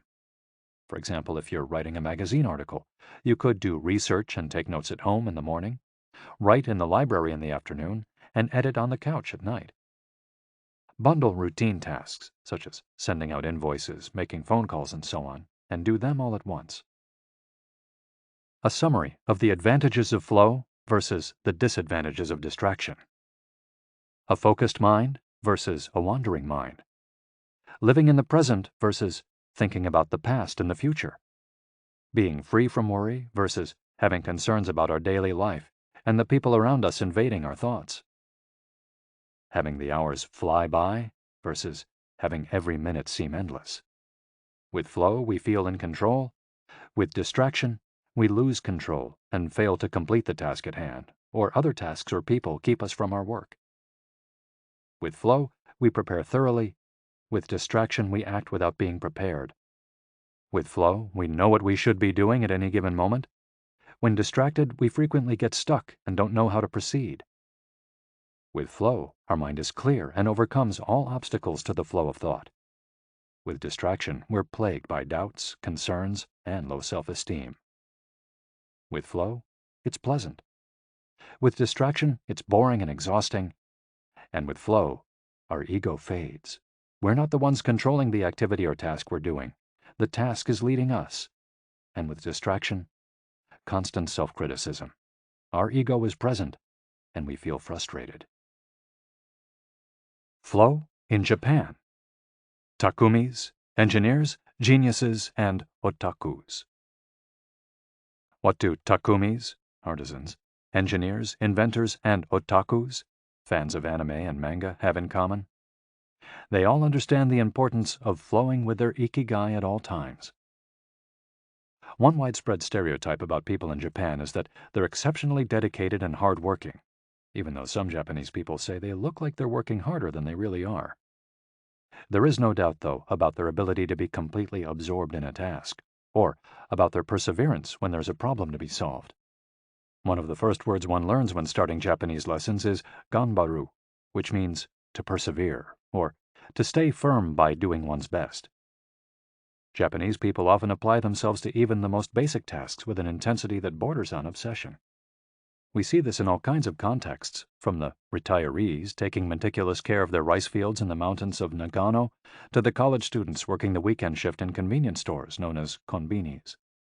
If you go to Japan, you'll experience this attention to detail firsthand in almost every transaction. Walk into one of the stores that sell handcrafted objects in Naha, Kanazawa, or Kyoto, and you'll also discover that Japan is a treasure trove of traditional craft work. The people of Japan have a unique talent for creating new technologies while preserving artisanal traditions and techniques. The art of the takumi. Toyota employs artisans who are able to make a certain type of screw by hand. These takumi, or experts in a particular manual skill, are extremely important at Toyota, and they are hard to replace. Some of them are the only people who know how to perform their exact skill, and it doesn't seem as though a new generation is going to take up the mantle. Turntable needles are another example. They're produced almost exclusively in Japan, where you can find the last remaining people who know how to use the machinery required to make these precision needles, and who are trying to pass on their knowledge to their descendants. We met a takumi on a visit to Kumano, a small town near Hiroshima. We were there for the day, working on a photo essay for one of the most famous brands of makeup brushes in the West. The billboard welcoming visitors to Kumano shows a mascot holding a large brush. In addition to the brush factories, the town is full of little houses and vegetable gardens. Heading farther in, you can see several Shinto shrines at the base of the mountains that surround the town. We spent hours taking photos in factories full of people in orderly rows, each doing a single task, such as painting the handles of the brushes or loading boxes of them onto trucks, before we realized we still hadn't seen anyone actually putting bristles into the brush heads. After we asked about this and got the runaround several times, the president of one company agreed to show us how it was done. He led us out of the building and asked us to get into his car. After a 5-minute drive, we parked next to another, smaller structure and climbed the stairs. He opened a door, and we walked into a small room filled with windows that let in lovely natural light. In the middle of the room was a woman wearing a mask. You could see only her eyes. She was so focused on choosing individual bristles for the brushes, gracefully moving her hands and fingers, using scissors and combs to sort the bristles, that she didn't even notice our presence. Her movements were so quick, it was hard to tell what she was doing. The president of the company interrupted her to let her know that we'd be taking photos as she worked. We couldn't see her mouth, but the glint in her eye and the cheerful inflection in her speech let us know she was smiling. She looked happy and proud, talking about her work and responsibilities. We had to use extremely fast shutter speeds to capture her movements. Her hands danced and flowed in concert with her tools and the bristles she was sorting. The president told us that this takumi was one of the most important people in the company, even though she was hidden away in a separate building. Every bristle of every brush the company made passed through her hands. Steve Jobs in Japan. Apple co-founder Steve Jobs was a big fan of Japan. Not only did he visit the Sony factories in the 1980s and adopt many of their methods when he founded Apple, he was also captivated by the simplicity and quality of Japanese porcelain in Kyoto. It was not, however, an artisan from Kyoto who won Steve Jobs' devotion, but rather a Takumi from Toyama named Yokio Shakunaga, who used a technique called Etchu Setoyaki, known by only a few. On a visit to Kyoto, Jobs heard of an exhibition of Shakunaga's work. He immediately understood that there was something special about Shakunaga's porcelain. As a matter of fact, he bought several cups, vases, and plates, and went back to the show 3 times that week. Jobs returned to Kyoto several times over the course of his life in search of inspiration, and ended up meeting Shakunaga in person. It is said that Jobs had many questions for him, almost all of them about the fabrication process and the type of porcelain he used. Shakunaga explained that he used white porcelain he extracted himself from mountains in the Toyama prefecture, making him the only artist of his ilk familiar with the fabrication process of porcelain objects from their origins in the mountains to their final form, an authentic Takumi. Jobs was so impressed that he considered going to Toyama to see the mountain where Shakunaga got his porcelain, but thought better of it when he heard that it was more than 4 hours by train from Kyoto. In an interview after Jobs' death, Shakunaga said he was very proud that his work had been appreciated by the man who created the iPhone. He added that Jobs' last purchase from him had been a set of 12 teacups. Jobs had asked for something special, a new style. To satisfy this request, Shakunaga made 150 teacups in the process of testing out new ideas. Of these, he chose the 12 best and sent them to the Jobs family. Ever since his first trip to Japan, Jobs was fascinated and inspired by the country's artisans, engineers, especially at Sony, philosophy, especially Zen, and cuisine, especially sushi. Sophisticated simplicity. What do Japanese artisans, engineers, Zen philosophy, and cuisine have in common? Simplicity and attention to detail. It is not a lazy simplicity, but a sophisticated one that searches out new frontiers, always taking the object, the body and mind, or the cuisine to the next level, according to one's Ikigai. As Csikszentmihalyi would say, the key is always having a meaningful challenge to overcome in order to maintain flow. The documentary Jiro Dreams of Sushi gives us another example of a Takumi, this time in the kitchen. Its protagonist has been making sushi every day for more than 80 years and owns a small sushi restaurant near the Ginza subway station in Tokyo. He and his son go every day to the famous Tsukiji fish market and choose the best fish to bring back to the restaurant. In the documentary, we see one of Jiro's apprentices learning to make tamago, a thin, slightly sweet omelet. No matter how hard he tries, he can't get Jiro's approval. He keeps practicing for years until he finally does. Why does the apprentice refuse to give up? Doesn't he get bored cooking eggs every day? No, because making sushi is his Ikigai too. Both Jiro and his son are culinary artists. They don't get bored when they cook. They achieve a state of flow. They enjoy themselves completely when they're in the kitchen. That is their happiness, their Ikigai. They've learned to take pleasure in their work, to lose their sense of time. Beyond the close relationship between father and son, which helps keep the challenge going each day, they also work in a quiet, peaceful environment that allows them to concentrate. Even after receiving a 3-star rating from Michelin, they never considered opening other locations or expanding the business. They serve just 10 patrons at a time at the bar of their small restaurant. Jiro's family isn't looking to make money. Instead, they value good working conditions and creating an environment in which they can flow while making the best sushi in the world.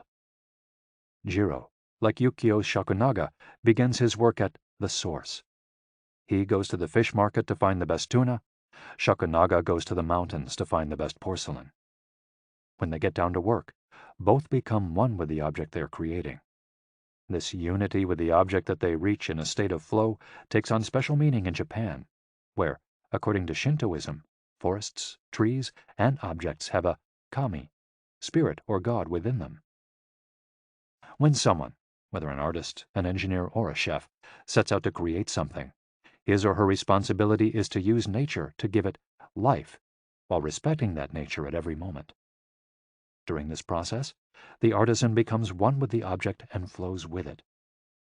An ironworker would say that metal has a life of its own, just as someone making ceramics would say the clay does. The Japanese are skilled at bringing nature and technology together, not man versus nature, but a union of the two. The purity of Ghibli. There are those who say that the Shinto value of being connected with nature is vanishing. One of the harshest critics of this loss is another artist with a clearly defined Ikigai, Hayao Miyazaki, the director of the animated films produced by Studio Ghibli. In nearly all his films, we see humans, technology, fantasy, and nature in a state of conflict, and in the end, coming together. One of the most poignant metaphors in his film Spirited Away is an obese spirit covered in trash that represents pollution of the rivers. In Miyazaki's films, forests have personalities, trees have feelings, and robots befriend birds. Considered a national treasure by the Japanese government, Miyazaki is an artist capable of becoming completely absorbed in his art. He uses a cell phone from the late 1990s, and he makes his entire team draw by hand. He directs his films by rendering on paper even the tiniest detail, achieving flow by drawing, not by using a computer. Thanks to this obsession on the director's part, Studio Ghibli is one of the only studios in the world where almost the entire production process is carried out using traditional techniques. Those who have visited Studio Ghibli know that it's fairly typical on a given Sunday to see a solitary individual tucked away in a corner, hard at work. A man in simple clothes who will greet them with an "Ohayo," hello, without looking up. Miyazaki is so passionate about his work that he spends many Sundays in the studio, enjoying the state of flow, putting his Ikigai above all else. Visitors know that under no circumstances is one to bother Miyazaki, who is known for his quick temper, especially if he is interrupted while drawing. In 2013, Miyazaki announced he was going to retire. To commemorate his retirement, the television station NHK made a documentary showing him in his last days at work. He is drawing in nearly every scene of the film. In one scene, several of his colleagues are seen coming out of a meeting, and there he is, drawing in a corner, paying no attention to them. In another scene, he is shown walking to work on December 30th, a national holiday in Japan, and opening the doors of Studio Ghibli so he can spend the day there, drawing alone. Miyazaki can't stop drawing. The day after his retirement, instead of going on vacation or staying at home, he went to Studio Ghibli and sat down to draw. His colleagues put on their best poker faces, not knowing what to say. 1 year later, he announced he wouldn't make any more feature films, but that he would keep on drawing until the day he died. Can someone really retire if he's passionate about what he does? The recluses. It is not only the Japanese who have this capacity. There are artists and scientists all over the world with strong, clear ikigais. They do what they love until their dying day. The last thing Einstein wrote before closing his eyes forever was a formula that attempted to unite all the forces of the universe in a single theory. When he died, he was still doing what he loved. If he hadn't been a physicist, he said, he would have been happy as a musician. When he wasn't focused on physics or mathematics, he enjoyed playing the violin. Reaching a state of flow while working on his formulas or playing music, his two ikigais, brought him endless pleasure. Many such artists might seem misanthropic or reclusive, but what they are really doing is protecting the time that brings them happiness, sometimes at the expense of other aspects of their lives. They are outliers who apply the principles of flow to their lives to an extreme. Another example of this kind of artist is the novelist Haruki Murakami. He sees only a close circle of friends and appears in public in Japan only once every few years. Artists know how important it is to protect their space, control their environment, and be free from distractions if they want to flow with their ikigai. Microflow.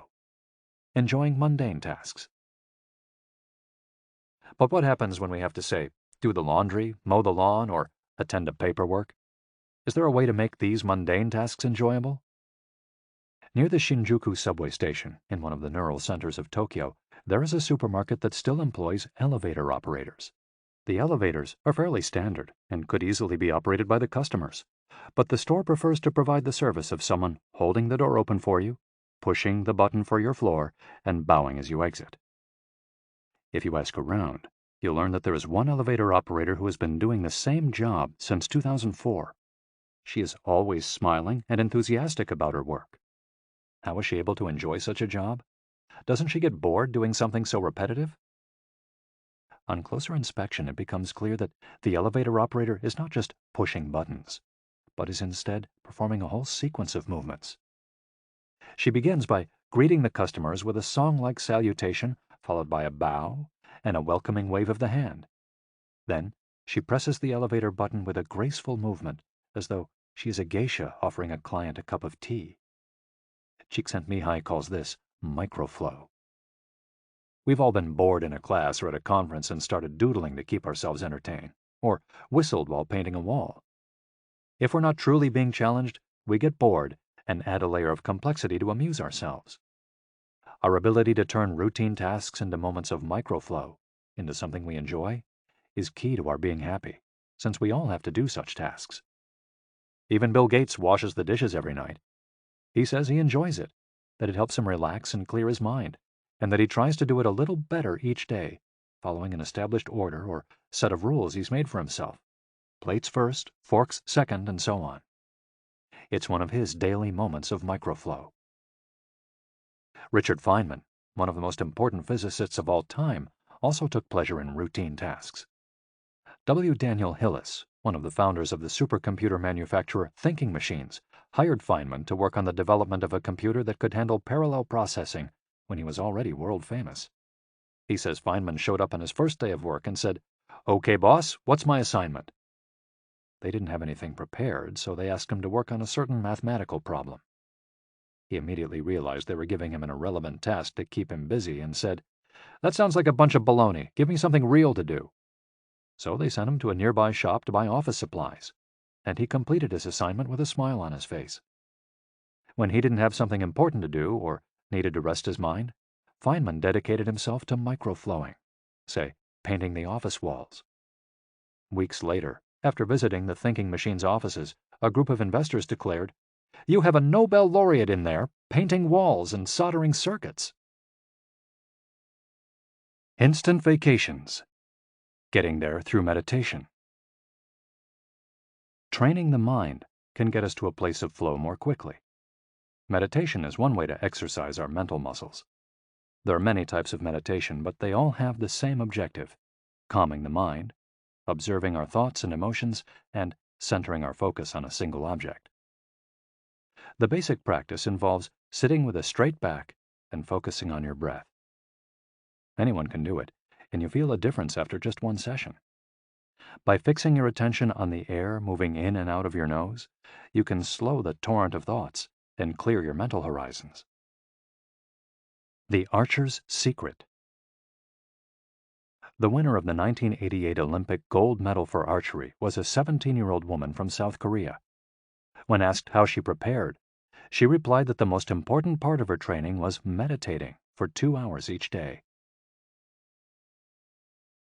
If we want to get better at reaching a state of flow, meditation is an excellent antidote to our smartphones and their notifications constantly clamoring for our attention. One of the most common mistakes among people starting to meditate is worrying about doing it right, achieving absolute mental silence or reaching nirvana. The most important thing is to focus on the journey. Since the mind is a constant swirl of thoughts, ideas, and emotions, slowing down the centrifuge, even for just a few seconds, can help us feel more rested and leave us with a sense of clarity. In fact, one of the things we learn in the practice of meditation is not to worry about anything that flits across our mental screen. The idea of killing our boss might flash into our mind, but we simply label it as a thought and let it pass like a cloud, without judging or rejecting it. It's only a thought, one of the 60,000 we have every day, according to some experts. Meditation generates alpha and theta brainwaves. For those experienced in meditation, these waves appear right away, while it might take half an hour for a beginner to experience them. These relaxing brainwaves are the ones that are activated right before we fall asleep, as we lie in the sun or right after taking a hot bath. We all carry a spa with us everywhere we go. It's just a matter of knowing how to get in. something anyone can do with a bit of practice. Humans as ritualistic beings. Life is inherently ritualistic. We could argue that humans naturally follow rituals that keep us busy. In some modern cultures, we've been forced out of our ritualistic lives to pursue goal after goal in order to be seen as successful. But throughout history, humans have always been busy. We were hunting, cooking, farming, exploring, and raising families, activities that were structured as rituals to keep us busy throughout our days. But in an unusual way, rituals still permeate daily life and business practices in modern Japan. The main religions in Japan, Confucianism, Buddhism, and Shintoism, are all ones in which the rituals are more important than absolute rules. When doing business in Japan, process, manners, and how you work on something is more important than the final results. Whether this is good or bad for the economy is beyond the scope of this audiobook. What is indisputable, though, is that finding flow in a ritualistic workplace is much easier than in one in which we are continually stressed out trying to achieve unclear goals set by our bosses. Rituals give us clear rules and objectives, which help us enter a state of flow. When we have only a big goal in front of us, we might feel lost or overwhelmed by it. Rituals help us by giving us the process, the sub-steps on the path to achieving a goal. When confronted with a big goal, try to break it down into parts, and then attack each part one by one. Focus on enjoying your daily rituals, using them as tools to enter a state of flow.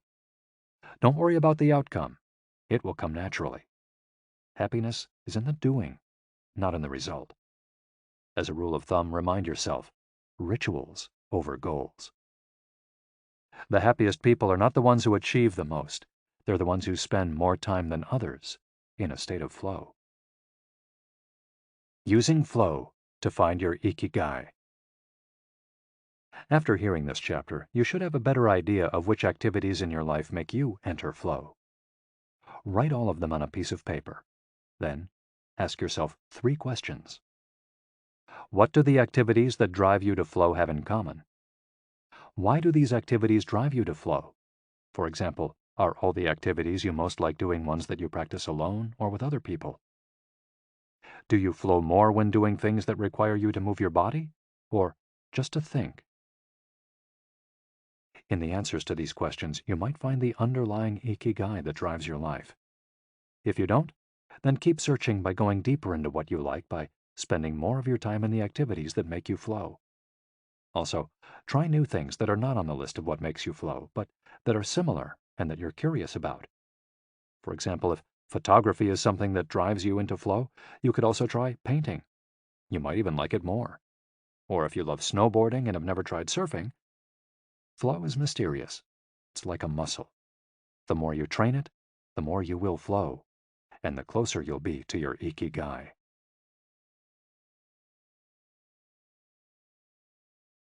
Chapter 5. Masters of Longevity. Words of wisdom from the longest living people in the world.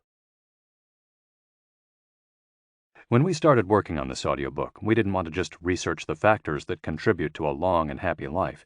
We wanted to hear from the true masters of this art. The interviews we conducted in Okinawa merit their own chapter, but in the section that precedes it, we've provided an overview of the life philosophies of a few international champions of longevity. We're talking about super centenarians, people who live to 110 years of age or more. The term was coined in 1970 by Norris McWhirter, editor of the Guinness Book of World Records. Its use became more widespread in the 1990s after it appeared in William Strauss and Neil Howe's Generations. Today, there are an estimated 300 to 450 super centenarians in the world, although the age of only around 75 of them has been confirmed. They aren't superheroes, but we could see them as such for having spent far more time on this planet than the average life expectancy would predict. Given the rise in life expectancy around the world, the number of supercentenarians might also increase. A healthy and purposeful life could help us join their ranks. Let's take a look at what a few of them have to say. Misao Okawa, 117. Eat and sleep, and you'll live a long time. You have to learn to relax. According to the Gerontology Research Group, until April 2015, the oldest living person in the world was Misao Okawa, who passed away in a care facility in Osaka, Japan after living for 117 years, 27 days. The daughter of a textile merchant, she was born in 1898, when Spain lost its colonies in Cuba and the Philippines, and the United States annexed Hawaii and launched Pepsi-Cola. Until she was 110, this woman, who lived in 3 different centuries, cared for herself unassisted. When specialists asked about her self-care routine, Misao answered simply, "Eating sushi and sleeping," to which we should add, having a tremendous thirst for life. When they inquired about her secret for longevity, she answered with a smile, "I ask myself the same thing." Proof that Japan continues to be a factory of long life. In July of the same year, Sakari Momoi passed away at 112 years and 150 days old.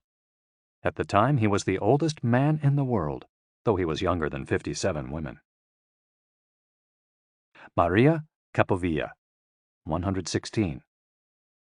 I've never eaten meat in my life. Born in Ecuador in 1889, Maria Capovilla was recognized by Guinness as the world's oldest person. She died of pneumonia in 2006 at 116 years and 347 days old, leaving behind 3 children, 12 grandchildren, and 20 great and great-great-grandchildren. She gave one of her last interviews at age 107, sharing her memories and her thoughts. "I'm happy, and I give thanks to God who keeps me going. I never thought I'd live so long. I thought I'd die long ago. My husband, Antonio Capovilla, was the captain of a ship. He passed away at 84. We had 2 daughters and a son, and now I have many grandchildren and great-grandchildren. Things were better back in the old days. People behaved better. We used to dance, but we were more restrained. There was this one song I loved dancing to, Maria by Luis Alarcón. I still remember most of the words. I also remember many prayers and say them every day. I like the waltz and can still dance it. I also still make crafts. I do some of the things I did when I was in school." When she had finished recalling her past, she began to dance, one of her great passions, with an energy that made her seem decades younger. When asked about her secret for longevity, she responded simply, "I don't know what the secret to long life is.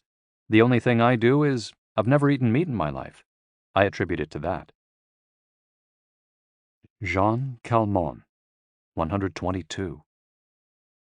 Everything's fine.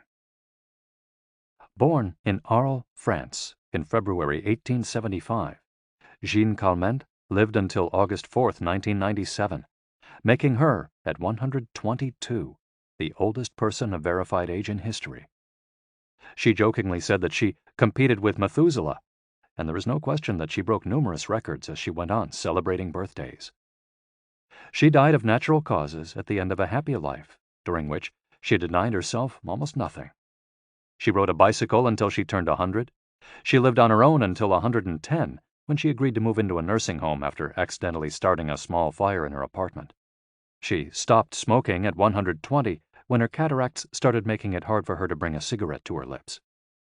One of her secrets may have been her sense of humor. As she said on her 120th birthday, "I see badly, I hear badly, and I feel bad, but everything's fine." Walter Bruning, 114. If you keep your mind and body busy, you'll be around a long time.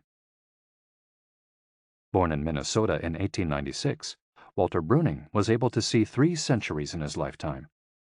He died in Montana in 2011 from natural causes. He'd had 2 wives and a 50-year career on the railroad.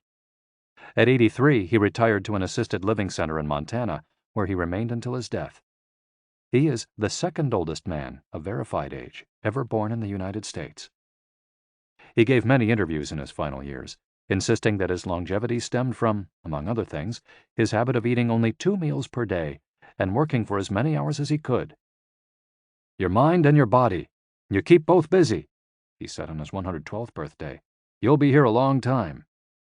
Back then, he was still exercising every day. Among Bruning's other secrets, he had a habit of helping others, and he wasn't afraid of dying. As he declared in a 2010 interview with the Associated Press, "We're all going to die. Some people are scared of dying. Never be afraid to die, because you're born to die." Before passing away in 2011, he is said to have told a pastor that he'd made a deal with God. If he wasn't going to get better, it was time to go. Alexander Emich, 111. I just haven't died yet. Born in Poland in 1903, Alexander Emich was a chemist and parapsychologist residing in the United States who, after the death of his predecessor in 2014, became the oldest man of authenticated age in the world. Emich himself died a year thereafter, in June of that year, leaving behind a long life rich with experiences. Emich attributed his longevity to, among other things, never drinking alcohol. "It's not as though I'd won the Nobel Prize," he said upon being declared the world's oldest man. "I never thought I'd get to be so old." When asked about his secret to living so long, his answer was, "I don't know. I just haven't died yet." Ikigai artists. The secret to long life, however, is not held by supercentenarians alone. There are many people of advanced age who, though they haven't made it into Guinness World Records, offer us inspiration and ideas for bringing energy and meaning to our lives. Artists, for example, who carry the torch of their Ikigai instead of retiring, have this power. Art, in all its forms, is an Ikigai that can bring happiness and purpose to our days. Enjoying or creating beauty is free, and something all human beings have access to. Hokusai, the Japanese artist who made woodblock prints in the ukiyo-e style and lived for 88 years, from the mid-18th to the mid-19th century, added this postscript to the first edition of his 100 Views of Mount Fuji. "All that I have produced before the age of 70 is not worth being counted. It is at the age of 73 that I have somewhat begun to understand the structure of true nature, of animals and grasses, and trees and birds, and fishes and insects. Consequently, at 80 years of age, I shall have made still more progress. At 90, I hope to have penetrated into the mystery of things. At 100 years of age, I should have reached decidedly a marvelous degree. And when I shall be 110, all that I do, every point and every line, shall be instinct with life." Following is our collection of some of the most inspirational words from artists interviewed by Camille Sweeney for the New York Times. Of those still living, none have retired, and all still enjoy their passion, which they plan to pursue until their final breath, demonstrating that when you have a clear purpose, no one can stop you. The actor Christopher Plummer, still working at 86, reveals a dark desire shared by many who love the profession. "We want to drop dead on stage. That would be a nice, theatrical way to go." Osamu Tezuka, the father of modern Japanese manga, shared this feeling. Before he died in 1989, his last words as he drew one final cartoon were, "Please, just let me work." The 86-year-old filmmaker Frederick Wiseman declared on a stroll through Paris that he likes to work, which is why he does it with such intensity. "Everybody complains about their aches and pains and all that, but my friends are either dead or are still working," he said. Carmen Herrera, a painter who just entered her 100th year, sold her first canvas at 89. Today, her work is in the permanent collections of the Tate Modern and the Museum of Modern Art. When asked how she viewed her future, she responded, "I am always waiting to finish the next thing. Absurd, I know. I go day by day." Never stop learning. You may grow old and trembling in your anatomies. You may lie awake at night listening to the disorder of your veins. You may miss your only love. You may see the world about you devastated by evil lunatics, or know your honor trampled in the sewers of baser minds. There is only one thing for it then: to learn. Learn why the world wags and what wags it. That is the only thing which the mind can never exhaust, never alienate, never be tortured by, never fear or distrust, and never dream of regretting. T.H. White, the once and future king. For his part, naturalist and author Edward O. Wilson asserted, "I feel I have enough experience to join those who are addressing big questions.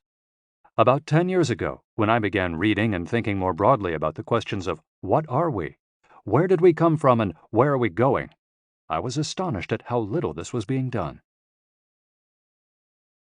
Ellsworth Kelly, an artist who passed away in 2015 at the age of 92, assured us that the idea that we lose our faculties with age is, in part, a myth, because instead we develop a greater clarity and capacity for observation.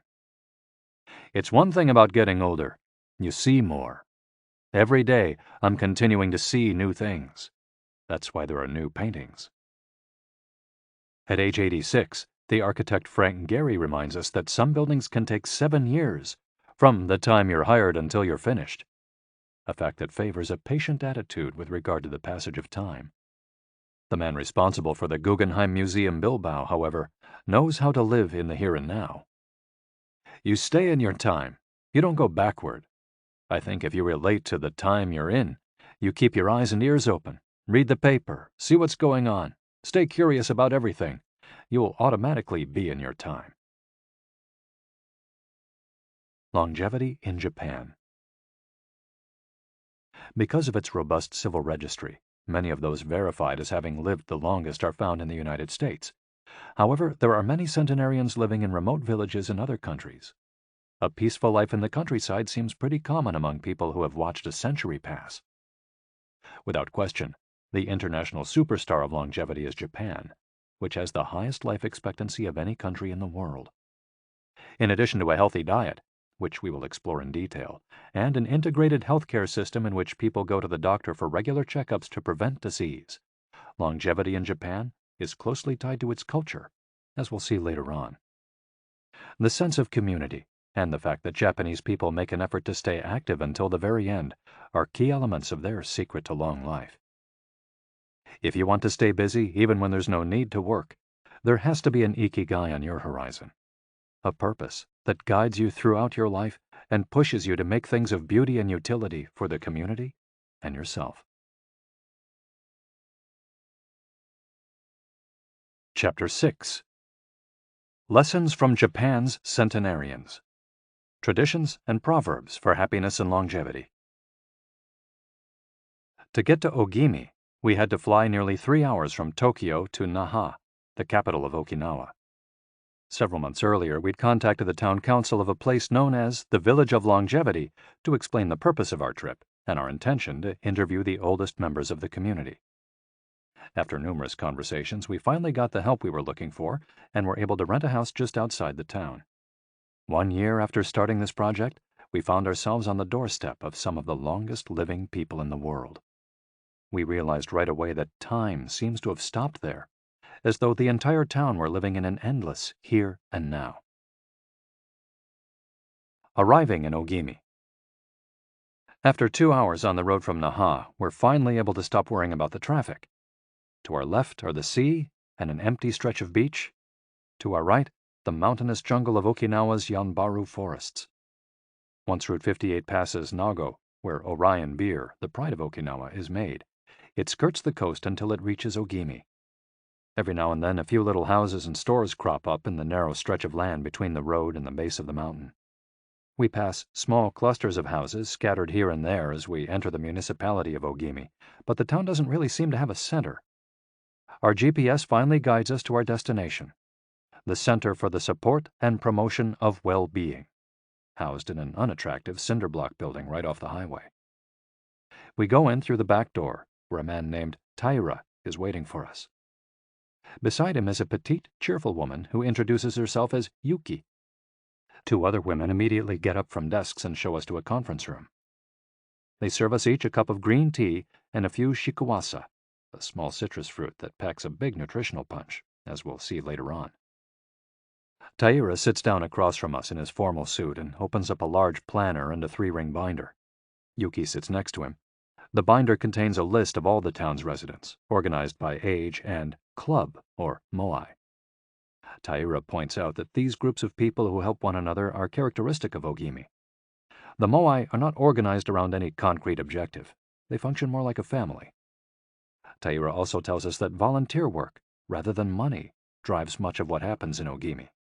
Everyone offers to pitch in, and the local government takes care of assigning tasks. This way, everyone can be useful and feels like part of the community. Ogimi is the penultimate town before Cape Heido, the northernmost point of the largest island in the archipelago. From the top of Ogimi's mountains, we're able to look down over the whole town. Almost everything is the green of the Yanbaru jungle, making us wonder where the nearly 3,200 residents are hiding.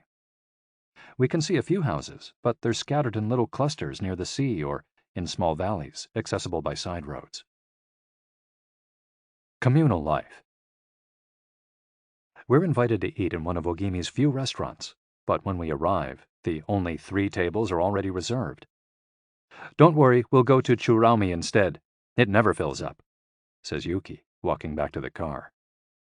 She's still driving at age 88 and takes great pride in that. Her co-pilot is 99 and has also decided to spend the day with us. We have to drive fast to keep up with them on a highway that is sometimes more dirt than asphalt. Finally reaching the other end of the jungle, we can at last sit down to eat. "I don't really go to restaurants," Yuki says as we take our seats. "Almost everything I eat comes from my vegetable garden, and I buy my fish from Tanaka, who's been my friend forever." The restaurant is right by the sea and seems like something from the planet Tatooine from Star Wars. The menu boasts in large letters that it serves slow food, prepared with organic vegetables grown in the town. "But really," Yuki continues, "food is the least important thing." She is extroverted and rather pretty. She likes to talk about her role as the director of several associations run by the local government. "Food won't help you live longer," she says, bringing to her lips a bite of the diminutive confection that followed our meal. "The secret is smiling and having a good time." There are no bars and only a few restaurants in Ogimi, but those who live there enjoy a rich social life that revolves around community centers.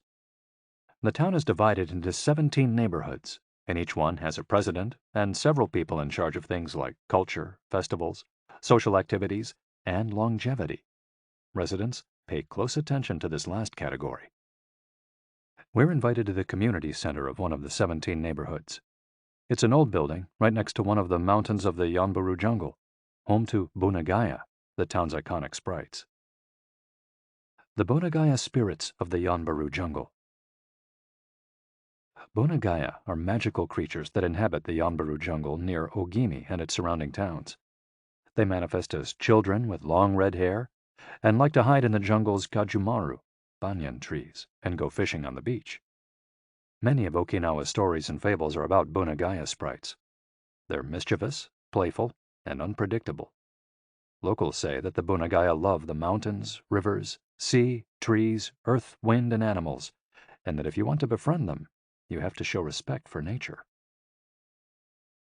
A birthday party. When we arrive at the neighborhood's community center, we're greeted by a group of about 20 people who proudly proclaim, "The youngest among us is 83. We conduct our interviews at a large table while drinking green tea. When we finish, we're brought to an event space where we celebrate the birthdays of 3 members of the group. One woman is turning 99, another 94, and one young man has just reached 89. We sing a few songs popular in the village and finish up with "Happy Birthday" in English. The woman turning 99 blows out the candles and thanks everyone for coming to her party. We eat homemade shikawase cake and end up dancing and celebrating as though it were the birthday of a 20-something. It's the first party, but not the last, that we'll attend during our week in the village. We'll also do karaoke with a group of seniors who sing better than we do, and attend a traditional festival with local bands, dancers, and food stands at the foot of a mountain. Celebrate each day together. Celebrations seem to be an essential part of life in Ogimi. We're invited to watch a game of gate ball, one of the most popular sports among Okinawa's older residents. It involves hitting a ball with a mallet-like stick. It's a low-impact sport that can be played anywhere, and it's a good excuse to move around and have fun as a group. The residents hold local competitions, and there is no age limit for participants. We participate in the weekly game and lose to a woman who recently turned 104. Everyone cheers, and the defeated look on our faces elicits laughter. In addition to playing and celebrating as a community, spirituality is also essential to the happiness of the village's residents. The gods of Okinawa. The main religion in Okinawa is known as Ryukyu Shinto. Ryukyu is the original name of the Okinawa archipelago, and Shinto means the path of the gods. Ryukyu Shinto combines elements of Chinese Taoism, Confucianism, Buddhism, and Shintoism with shamanistic and animistic elements. According to this ancient faith, the world is populated by an infinite number of spirits divided into several types: spirits of the home, of the forest, of the trees, and of the mountains. It's important to appease these spirits through rituals and festivals, and by consecrating sacred grounds. Okinawa is full of sacred jungles and forests, where many of the two main kinds of temples are found, the Utaki and the Uganju. We visited an Uganju, or small open-air temple, adorned with incense and coins, next to a waterfall in Ogimi. The Utaki is a collection of stones where people go to pray and where, supposedly, spirits gather. In Okinawa's religious practice, women are considered spiritually superior to men, whereas the opposite is true of traditional Shintoism in the rest of Japan. Yuta are women chosen as mediums by their communities to make contact with the spirit realm through traditional rites. Ancestor worship is another important feature of spiritual practice in Okinawa, and in Japan in general. The home of each generation's firstborn usually contains a butsudan, or small altar, used to pray for and make offerings to the family's ancestors. Mabui. Every person has an essence, or mabui. This mabui is our spirit and the source of our life force. It is immortal and makes us who we are. Sometimes the mabui of someone who has died is trapped in the body of a living person. This situation requires a separation ritual to free the mabui of the deceased. It often happens when a person dies suddenly, especially at a young age, and his or her mabui does not want to move on to the realm of the dead. A mabui can also be passed from person to person by physical contact. A grandmother who leaves her granddaughter a ring transfers a part of her mabui to her. Photographs can also be a medium for passing mabui among people. The older, the stronger. Looking back, our days in Ogimi were intense but relaxed, sort of like the lifestyle of the locals, who always seemed to be busy with important tasks, but who, upon closer inspection, did everything with a sense of calm. They were always pursuing their Ikigai, but they were never in a rush. Not only did they seem to be happily busy, but we also noticed that they followed the other principles for happiness that Washington Burnap stated 200 years ago. The grand essentials to happiness in this life are something to do, something to love, and something to hope for. On our last day, we went to buy gifts at a small market at the edge of town. The only things sold there are local vegetables, green tea, and shikawasa juice, along with bottles of water from a spring hidden in the Yanburu forests, bearing labels that read, "Longevity Water." We bought ourselves some of this longevity water and drank it in the parking lot, looking out over the sea and hoping that the little bottles that promised a magic elixir would bring us health and long life, and would help us find our own Ikigai. Then we took a photo with a statue of Abunagaya and walked up to it one last time to read the inscription. A declaration from the town where people live longest. At 80, I am still a child. When I come to see you at 90, send me away to wait until I am 100. The older, the stronger. Let us not depend too much on our children as we age. If you seek long life and health, you are welcome in our village, where you will be blessed by nature, and together we will discover the secret to longevity. April 23, 1993, Ogimi Federation of Senior Citizens Clubs. The interviews. Over the course of a week, we conducted a total of 100 interviews, asking the eldest members of the community about their life philosophy, their Ikigai, and the secrets to longevity. We filmed these conversations with 2 cameras for use in a little documentary, and chose a few especially meaningful and inspiring statements to include in this section of the audiobook. 1. Don't worry. The secret to a long life is not to worry, and to keep your heart young. Don't let it grow old. Open your heart to people with a nice smile on your face. If you smile and open your heart, your grandchildren and everyone else will want to see you. The best way to avoid anxiety is to go out in the street and say hello to people. I do it every day. I go out there and say hello and see you later. Then I go home and care for my vegetable garden. In the afternoon, I spend time with friends. Here, everyone gets along. We try not to cause problems. Spending time together and having fun is the only thing that matters. 2. Cultivate good habits. I feel joy every morning waking up at 6 and opening the curtains to look out at my garden where I grow my own vegetables. I go right outside to check on my tomatoes, my mandarin oranges. I love the sight of them. It relaxes me. After an hour in the garden, I go back inside and make breakfast. I plant my own vegetables and cook them myself. That's my Ikigai. The key to staying sharp in old age is in your fingers. From your fingers to your brain and back again. If you keep your fingers busy, you'll live to see 100. I get up at 4 every day. I set my alarm for that time, have a cup of coffee, and do a little exercise, lifting my arms. That gives me energy for the rest of the day. I eat a bit of everything. I think that's the secret. I like variety in what I eat. I think it tastes better. Working. If you don't work, your body breaks down. When I wake up, I go to the Butsudan and light incense. You have to keep your ancestors in mind. It's the first thing I do every morning.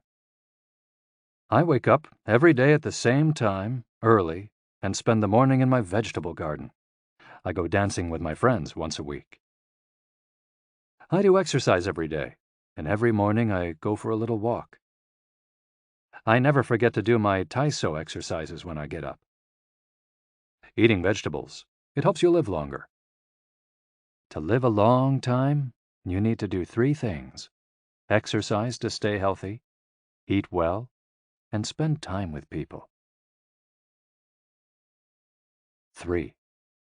Nurture your friendships every day. Getting together with my friends is my most important Ikigai. We all get together here and talk. It's very important. I always know I'll see them all here tomorrow, and that's one of my favorite things in life. My main hobby is getting together with friends and neighbors. Talking each day with the people you love, that's the secret to a long life. I say hello and see you later to the children on their way to school and wave at everyone who goes by me in their car. Drive safely, I say. Between 7:20 a.m. and 8:15 a.m., I'm outside on my feet the whole time, saying hello to people. Once everyone's gone, I go back inside. Chatting and drinking tea with my neighbors, that's the best thing in life. And singing together. I wake up at 5 every morning, leave the house, and walk to the sea. Then I go to a friend's house and we have tea together. That's the secret to a long life, getting together with people and going from place to place. 4. Live an unhurried life. My secret to a long life is always saying to myself, slow down and relax. You live much longer if you're not in a hurry. I make things with wicker. That's my Ikigai. The first thing I do when I wake up is pray. Then I do my exercises and eat breakfast. At 7, I calmly start working on my wicker. When I get tired at 5, I go visit my friends. Doing many different things every day. Always staying busy but doing one thing at a time without getting overwhelmed. The secret to long life is going to bed early, waking up early, and going for a walk. Living peacefully and enjoying the little things. Getting along with your friends. spring, summer, fall, winter, enjoying each season happily. 5. Be optimistic. Every day I say to myself, today will be full of health and energy. Live it to the fullest. I'm 98, but consider myself young. I still have so much to do. Laugh. Laughter is the most important thing. I laugh wherever I go. I'm going to live to be 100. Of course I am. It's a huge motivation for me. Dancing and singing with your grandchildren is the best thing in life. I feel very fortunate to have been born here. I give thanks for it every day. The most important thing in Ogimi, in life, is to keep smiling. I do volunteer work to give back to the village a bit of what it has given to me. For example, I use my car to help friends get to the hospital. There's no secret to it. The trick is just to live. Keys to the Ogimi lifestyle. 100% of the people we interviewed keep a vegetable garden, and most of them also have fields of tea, mangoes, shikawasa, and so on. All belong to some form of neighborhood association where they feel cared for as though by family. They celebrate all the time, even little things. Music, song, and dance are essential parts of daily life. They have an important purpose in life, or several. They have an Ikigai, but they don't take it too seriously. They're relaxed and enjoy all that they do. They are very proud of their traditions and local culture. They are passionate about everything they do, however insignificant it might seem. Locals have a strong sense of yui ma'aru, recognizing the connection between people. They help each other with everything from work in the fields, harvesting sugarcane or planting rice, to building houses and municipal projects. Our friend Miyagi, who ate dinner with us on our last night in town, told us that he was building a new home with the help of all his friends, and that we could stay there the next time we were in Ogimi. They are always busy, but they occupy themselves with tasks that allow them to relax. We didn't see a single old grandpa sitting on a bench doing nothing. They're always coming and going to sing karaoke, visit with neighbors, or play a game of gateball. Chapter 7. The Ikigai Diet. What the world's longest living people eat and drink. According to the World Health Organization, Japan has the highest life expectancy in the world, 85 years for men and 87.3 years for women. Moreover, it has the highest ratio of centenarians in the world, more than 520 for every million people, as of September 2016. While life expectancy in Japan is high overall, Okinawa exceeds the national average. Okinawa is one of the areas in Japan that were most affected by World War II. As a result not only of conflicts on the battlefield, but also of hunger and a lack of resources once the war ended, the average life expectancy was not very high during the 1940s and 1950s. As Okinawans recovered from the destruction, however, they came to be some of the country's longest living citizens. What secrets to long life do the Japanese hold? What is it about Okinawa that makes it the best of the best in terms of life expectancy? Experts point out that, for one thing, Okinawa is the only province in Japan without trains. Its residents have to walk or cycle when not driving. It's also the only province that has managed to follow the Japanese government's recommendation of eating less than 10 grams of salt per day. Okinawa's Miracle Diet. The mortality rate from cardiovascular disease in Okinawa is the lowest in Japan, and diet almost certainly has a lot to do with this. It's no coincidence that the Okinawa diet is so often discussed around the world at panels on nutrition. The most concrete and widely cited data on diet in Okinawa came from studies by Makoto Suzuki, a cardiologist at the University of Ryukyus, who has published more than 700 scientific articles on nutrition and aging in Okinawa since 1970. Bradley J. Wilcox and D. Craig Wilcox joined Makoto Suzuki's research team and published a book considered the Bible on the subject, The Okinawa Program. They reached the following conclusions. Locals eat a wide variety of foods, especially vegetables. Variety seems to be key. A study of Okinawa's centenarians showed that they ate 206 different foods, including spices, on a regular basis. They ate an average of 18 different foods each day, a striking contrast to the nutritional poverty of our fast food culture. They eat at least 5 servings of fruits and vegetables every day. At least 7 types of fruits and vegetables are consumed by Okinawans on a daily basis. The easiest way to check if there's enough variety on your table is to make sure you're eating the rainbow. A table featuring red peppers, carrots, spinach, cauliflower, and eggplant, for example, offers great color and variety. Vegetables, potatoes, legumes, and soy products, such as tofu, are the staples of an Okinawan's diet. More than 30% of their daily calories come from vegetables. Grains are the foundation of their diet. Japanese people eat white rice every day, sometimes adding noodles. Rice is the primary food in Okinawa as well. They rarely eat sugar. And if they do, it's cane sugar. We drove through several sugarcane fields every morning on our way to Ogimi, and even drank a glass of cane juice at Nakijin Castle.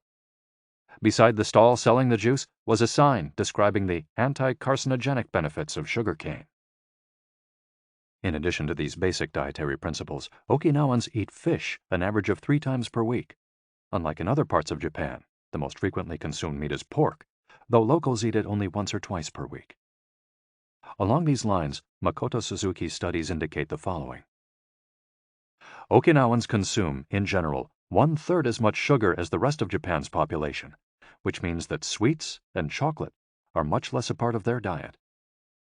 They also eat practically half as much salt as the rest of Japan, 7 grams per day compared to an average of 12. They consume fewer calories, an average of 1,785 per day compared to 2,068 in the rest of Japan. In fact, low caloric intake is common among the 5 blue zones. Hara-hachi-bu. This brings us back to the 80% rule we mentioned in the first chapter, a concept known in Japanese as hara-hachi-bu. It's easy to do. When you notice you're almost full but could have a little more, just stop eating. One easy way to start applying the concept of hara-hachi-bu is to skip dessert, or to reduce portion size. The idea is to still be a little bit hungry when you finish. This is why portion size tends to be much smaller in Japan than in the West. Food isn't served as appetizers, main courses, and dessert. Instead, it's much more common to see everything presented at once on small plates. One with rice, another with vegetables, a bowl of miso soup, and something to snack on. Serving food on many small plates makes it easier to avoid eating too much and facilitates the varied diet discussed at the beginning of this chapter. Hara-hachi-bu is an ancient practice. The 12th century book on Zen Buddhism, Zazen Youjinki, recommends eating 2/3 as much as you might want to. Eating less than one might want is common among all Buddhist temples in the East. Perhaps Buddhism recognized the benefits of limiting caloric intake more than 9 centuries ago. So, eat less to live longer? Few would challenge this idea. Without taking it to the extreme of malnutrition, of course, eating fewer calories than our bodies ask for seems to increase longevity. The key to staying healthy while consuming fewer calories is eating foods with a high nutritional value, especially superfoods, and avoiding those that add to our overall caloric intake but offer little to no nutritional value. The calorie restriction we've been discussing is one of the most effective ways to add years to your life. If the body regularly consumes enough or too many calories, it gets lethargic and starts to wear down, expending significant energy on digestion alone. Another benefit of calorie restriction is that it reduces levels of IGF-1, insulin-like growth factor 1, in the body. IGF-1 is a protein that plays a significant role in the aging process. It seems that one of the reasons humans and animals age is an excess of this protein in their blood. Whether calorie restriction will extend lifespan in humans is not yet known, but data increasingly indicate that moderate calorie restriction with adequate nutrition has a powerful protective effect against obesity, type 2 diabetes, inflammation, hypertension, and cardiovascular disease, and reduces metabolic risk factors associated with cancer. An alternative to following the 80% rule on a daily basis is to fast for 1 or 2 days each week. The 5-2, or fasting diet, recommends 2 days of fasting, consuming fewer than 500 calories every week and eating normally on the other 5 days. Among its many benefits, fasting helps cleanse the digestive system and allows it to rest. 15 natural antioxidants found in the Okinawan diet. Antioxidants are molecules that slow down the oxidation process in cells, neutralizing the free radicals that cause damage and accelerate aging. The antioxidant power of green tea, for example, is well known and will be discussed later at greater length. Because they are rich in antioxidants and are eaten nearly every day in the region, these 15 foods are considered keys to Okinawan vitality. Tofu, miso, tuna, carrots, goya, a bitter melon, kombu, sea kelp, cabbage, nori, seaweed, onion, soy sprouts, hechima, a cucumber-like gourd, soybeans, boiled or raw, sweet potato, peppers, and sanpin-cha, jasmine tea. Sanpin-cha, the reigning infusion in Okinawa. Okinawans drink more sanpin-cha, a mix of green tea and jasmine flowers, than any other kind of tea. The closest approximation in the West would be the jasmine tea that usually comes from China. A 1988 study conducted by Hiroko Sho at the Okinawa Institute of Science and Technology indicates that jasmine tea reduces blood cholesterol levels. Sanpin-cha can be found in many different forms in Okinawa and is even available in vending machines. In addition to all the antioxidant benefits of green tea, it boasts the benefits of jasmine, which include reducing the risk of heart attack, strengthening the immune system, helping relieve stress, lowering cholesterol. Okinawans drink an average of 3 cups of sanpin-cha every day. It might be hard to find exactly the same blend in the West, but we can drink jasmine tea or even a high-quality green tea instead. The secrets of green tea. Green tea has been credited for centuries with significant medicinal properties. Recent studies have confirmed its many benefits and have attested to the importance of this ancient plant in the longevity of those who drink it often. Originally from China, where it's been consumed for millennia, green tea didn't make its way to the rest of the world until just a few centuries ago. Unlike other teas, and as a result of being air-dried without fermentation, it retains its active elements even after being dried and crumbled. It offers meaningful health benefits such as controlling cholesterol, lowering blood sugar levels, improving circulation, protection against the flu, vitamin C, promoting bone health, fluoride, protection against certain bacterial infections, protection against UV damage, cleansing, and diuretic effects. White tea, with its high concentration of polyphenols, may be even more effective against aging. In fact, it's considered to be the natural product with the greatest antioxidant power in the world, to the extent that 1 cup of white tea might pack the same punch as a dozen glasses of orange juice. In summary, drinking green or white tea every day can help us reduce the free radicals in our bodies, keeping us young longer. The powerful shikuwasa. Shikuwasa is the citrus fruit par excellence of Okinawa, and Ogimi is its largest producer in all of Japan. The fruit is extremely acidic. It's impossible to drink shikuwasa juice without diluting it first with water. Its taste is somewhere between that of a lime and a mandarin orange, to which it bears a family resemblance. Shikuwasas also contain high levels of nobiletin, a flavonoid rich in antioxidants. All citrus fruits, grapefruits, oranges, lemons, are high in nobiletin, but Okinawa's shikuwasas have 40 times as much as oranges. Consuming nobiletin has been proven to protect us from arteriosclerosis, cancer, type 2 diabetes, and obesity in general. Shikuwasas also contain vitamins C and B, beta-carotene, and minerals.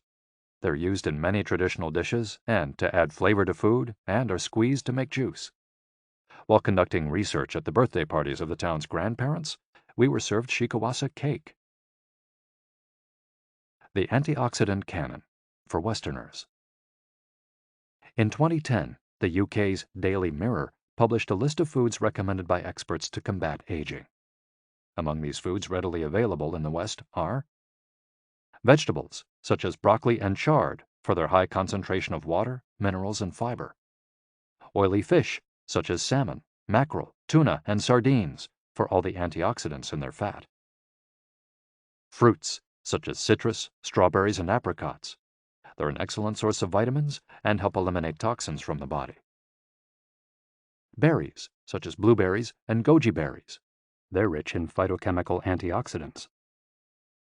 Dried fruits, which contain vitamins and antioxidants and give you energy. Grains, such as oats and wheat, which give you energy and contain minerals. Olive oil, for its antioxidant effects that show in your skin. Red wine, in moderation, for its antioxidant and vasodilatory properties. Foods that should be eliminated are refined sugar and grains, processed baked goods, and prepared foods, along with cow's milk and all its derivatives. Following this diet will help you feel younger and slow the process of premature aging. Chapter 8. Gentle Movements, Longer Life. Exercises from the East that promote health and longevity. Studies from the Blue Zone suggest that the people who live the longest are not the ones who do the most exercise, but rather the ones who move the most. When we visited Ogimi, the village of longevity, we discovered that even people over 80 and 90 years old are still highly active. They don't stay at home looking out the window or reading the newspaper. Ogimi's residents walk a lot, do karaoke with their neighbors, get up early in the morning, and as soon as they've had breakfast, or even before, head outside to weed their gardens. They don't go to the gym or exercise intensely, but they almost never stop moving in the course of their daily routines. As easy as getting out of your chair. Metabolism slows down 90% after 30 minutes of sitting. The enzymes that move the bad fat from your arteries to your muscles, where it can get burned off, slow down. And after 2 hours, good cholesterol drops 20%. Just getting up for 5 minutes is going to get things going again.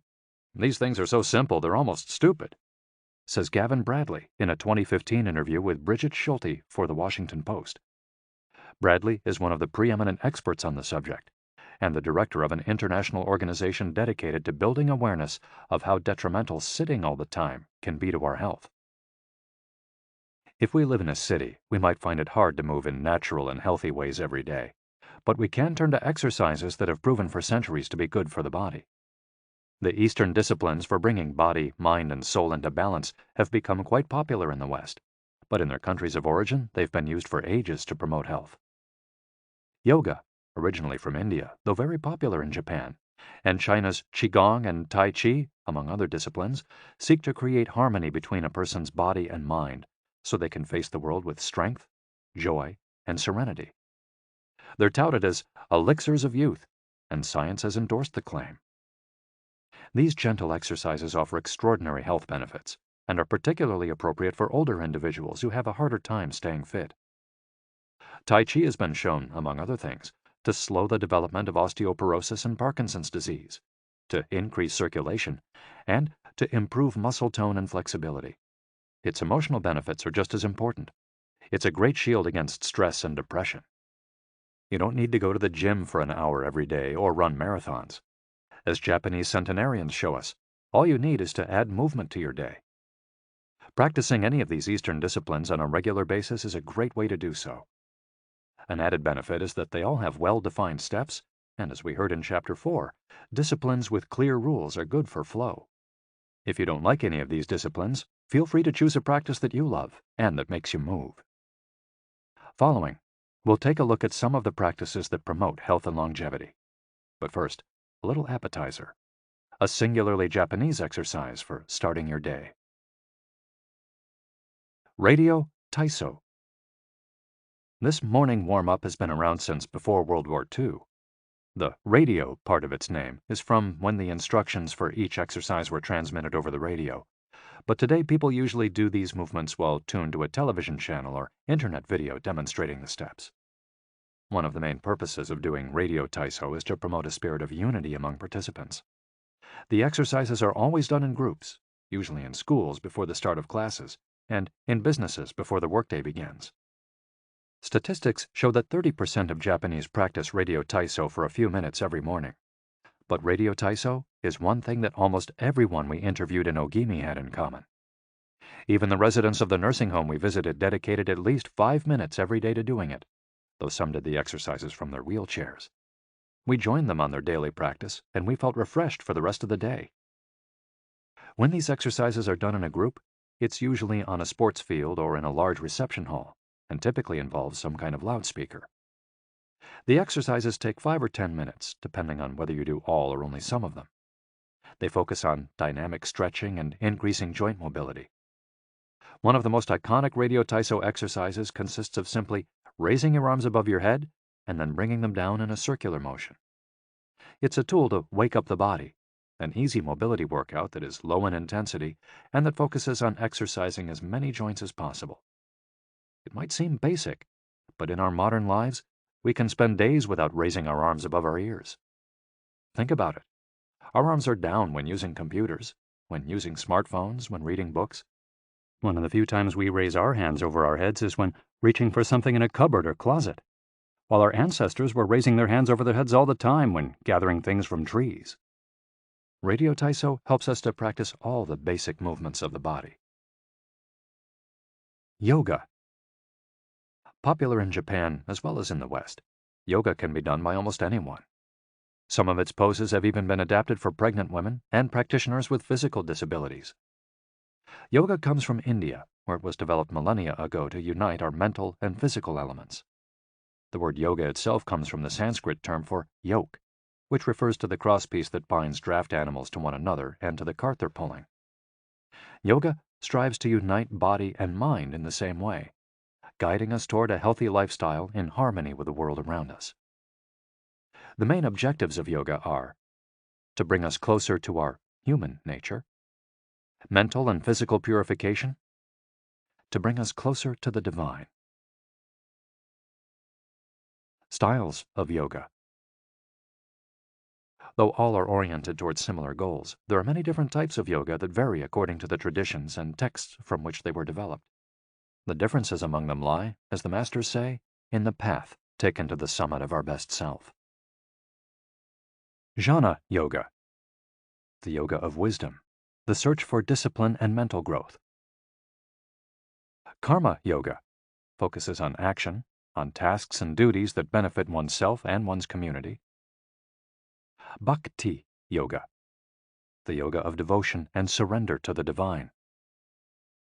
Mantra Yoga focuses on the recitation of mantras to reach a state of relaxation. Kundalini Yoga combines diverse steps to reach the desired mental state. Raja Yoga, also known as the royal path, encompasses a range of steps geared toward achieving communion with oneself and others. Hatha Yoga, the most widespread form in the West and Japan, characterized by asanas or poses combined in a quest for balance. How to do a sun salutation. The sun salutation is one of the most iconic exercises in Hatha Yoga. To do it, you simply have to follow these 12 basic movements. 1. With your feet together, stand up straight, but keep your muscles relaxed. Exhale. 2. Place the palms of your hands together in front of your chest. From this position, inhale as you raise your arms above your head and bend backwards slightly. 3. Exhale as you bend forward until you touch the ground with the palms of your hands, without bending your knees. 4. Stretch one leg back to touch the floor with the tips of your toes. Inhale. 5. Bring the other leg back, keeping your legs and arms straight as you hold your breath. 6. As you exhale, bend your arms and bring your chest to the ground, and then forward, resting your knees on the ground. 7. Straighten your arms and bend your spine back, keeping the lower half of your body on the ground. Inhale. 8. With your hands and feet on the ground, lift your hips until your arms and legs are straight and your body forms an upside-down V. Exhale throughout the movement. 9. Bring forward the same leg you'd stretched back earlier and bend it so that your knee and foot are aligned under your head and between your hands. Inhale. 10. Exhale as you bring your back foot forward and straighten your legs, keeping your hands on the ground as in posture 3. 11. Bring your arms above your head with your palms together and bend backwards slightly as you did in posture 2 while you inhale. 12. Lower your arms to their initial position in mountain pose while you exhale. You've just greeted the sun. Now you're ready to have a fantastic day. Tai Chi. Also known as Tai Chi Chuan, Tai Chi is a Chinese martial art that can be traced back hundreds of years to Buddhism and Confucianism. It's very popular in Japan, too. According to Chinese tradition, it was created by the Taoist master and martial arts practitioner Zhang Sanfeng, though it was Yang Luchan who in the 19th century brought the form to the rest of the world. Tai Chi was originally a neijia, or internal martial art, meaning its goal was personal growth. Focused on self-defense, it teaches those who practice it to defeat their adversaries by using the least amount of force possible and by relying on agility. Tai Chi, which was also seen as a means of healing body and mind, would go on to be used more frequently to foster health and inner peace.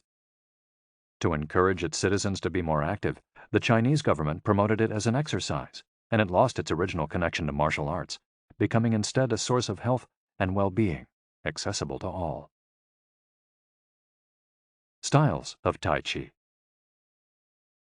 There are different schools and styles of Tai Chi. The following are the best known. Chen style alternates between slow movements and explosive ones. Yang style, the most widespread of the forms, characterized by slow, fluid movements. Wu style utilizes small, slow, deliberate movements. Hao style, centered on internal movements, with almost microscopic external movements, one of the least practiced forms of Tai Chi, even in China. Despite their differences, these styles all have the same objectives. 1. To control movement through stillness. 2. To overcome force through finesse. 3. To move second and arrive first. 4. To know yourself and your opponent. The 10 basic principles of Tai Chi. According to the master Yang Cheng Fu, the correct practice of Tai Chi follows 10 basic principles. 1. Elevate the crown of your head and focus all your energy there. 2. Tighten your chest and expand your back to lighten your lower body. 3. Relax your waist and let it guide your body. 4. Learn to differentiate between heaviness and lightness, knowing how your weight is distributed. 5. Relax the shoulders to allow free movement of the arms and promote the flow of energy. 6. Value the agility of the mind over the strength of the body. 7. Unify the upper and lower body so they act in concert. 8. Unify the internal and the external to synchronize mind, body, and breath. 9. Do not break the flow of your movement. Maintain fluidity and harmony. 10. Look for stillness in movement. An active body leads to a calm mind. Imitating clouds. One of the best-known movements in Tai Chi consists of following the form of clouds in an exercise called wave hands like clouds. Here are the steps. 1. Extend your arms in front of you with your palms down. 2. Turn your palms to face in as though you were hugging a tree trunk. 3. Open your arms out to the side. 4. Bring the left arm up and center, and the right arm down and center. 5. Trace the shape of a ball in front of your body. 6. Turn your left palm toward your face. 7. Shift your weight to your left foot and pivot from your hip toward that side while your eyes follow the movement of your hand. 8. Bring your left hand to your waist and your right hand in front of your face. 9. shift your weight to your right foot. 10. Pivot toward your right, looking at your raised right hand the entire time. 11. Repeat this movement fluidly, shifting your weight from one foot to the other as you reposition your hands. 12. Stretch your arms out in front of you again and bring them down slowly, returning to your initial position. Qigong, also known as Qi Kung. Its name combines Qi, life force or energy, and Gong, work, indicating that the form works with the individual's life force. Though relatively modern, especially under its current name, the art of Qigong is based on the Tao Yin, an ancient art meant to foster mental and physical well-being. The practice began to appear in reports on training in martial arts at the beginning of the 20th century, and by the 1930s was being used in hospitals. The Chinese government later popularized it, as it had done with Tai Chi. Qigong involves static and dynamic physical exercises that stimulate respiration in a standing, seated, or reclined position. There are many different styles of Qigong, but all of them seek to strengthen and regenerate Qi. Though its movements are typically gentle, the practice is intense. Benefits of Qigong. According to numerous international scientific studies, Qigong, like Tai Chi and yoga, offers significant health benefits. The following stand out among those proven through scientific research, as observed by Dr. Kenneth M. Sancer of San Francisco's Qigong Institute in his article, Medicinal Applications of Qigong. Modification of brainwaves. Improved balance of sex hormones. Lower mortality rate from heart attacks. Lower blood pressure in patients with hypertension. Greater bone density. Better circulation. Deceleration of symptoms associated with senility. Greater balance and efficiency of bodily functions. Increased blood flow to the brain and greater mind-body connection. Improved cardiac function. Reduction in the secondary effects of cancer treatments. Practicing these arts not only keeps us in shape, it also helps extend our lives. Methods for practicing Qigong. In order to practice Qigong correctly, we should remember that our life energy flows through our whole body. We should know how to regulate its many parts. 1. Tiao Shen. Regulating the body by adopting the correct posture. It's important to be firmly rooted to the ground. 2. Tiao Shi. Regulating the breath until it is calm, steady, and peaceful. 3. Tiao Xin. Regulating the mind, the most complicated part as it implies emptying the mind of thoughts. Tiao Qi. Regulating the life force through the regulation of the 3 prior elements so that it flows naturally.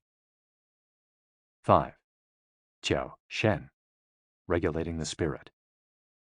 The spirit is both strength and root in battle, as Yang Ming explains in The Essence of Taiji Qigong. In this way, the whole organism will be prepared to work together toward a single goal. The 5 elements of Qigong. One of Qigong's best-known exercises is a series representing the 5 elements: earth, water, wood, metal, and fire. This series of movements seeks to balance the 5 currents of energy in order to improve brain and organ function. There are several ways to do these movements. In this case, we're following the model of Professor Maria Isabel Garcia Monreal from the Qigong Institute in Barcelona. Earth. 1. Stand with your legs apart and your feet directly below your shoulders. 2. Turn your feet outwards slightly to straighten the posture. 3. Keep your shoulders relaxed and down and your arms loose at your sides, slightly away from your body. This is the Wu Qi, or rooted posture. 4. As you inhale, raise your arms in front of you until your hands are level with your shoulders, your palms facing down. 5. Exhale as you bend your knees and bring your arms down until your hands are level with your stomach, your palms facing in. 6. Hold this position for a few seconds, focusing on your breath. Water. Starting from earth posture, bend your knees into a squat, keeping your chest upright and exhaling throughout. 2. Press your coccyx downward to stretch your lumbar spine. 3. As you inhale, stand to return to earth posture.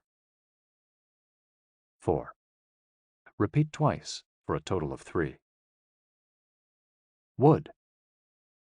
1.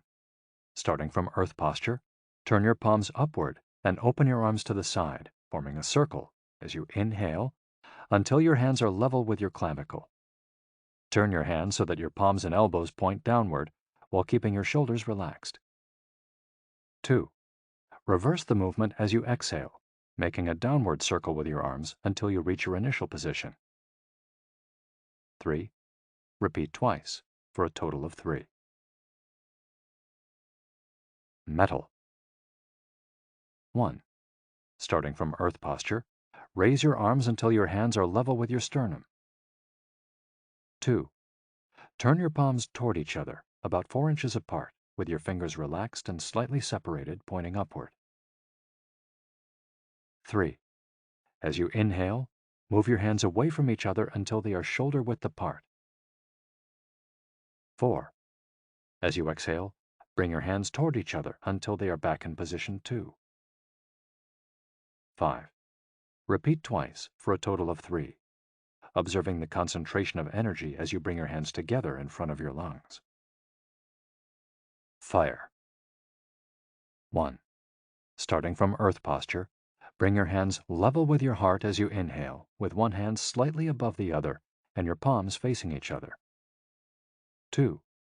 Rotate your hands to feel the energy of your heart. 3. Turn from your waist gently to the left, keeping your torso relaxed and your forearms parallel to the ground. 4. With your palms still facing each other, separate your hands, bringing one up until it is level with your shoulder and the other down in front of your abdomen.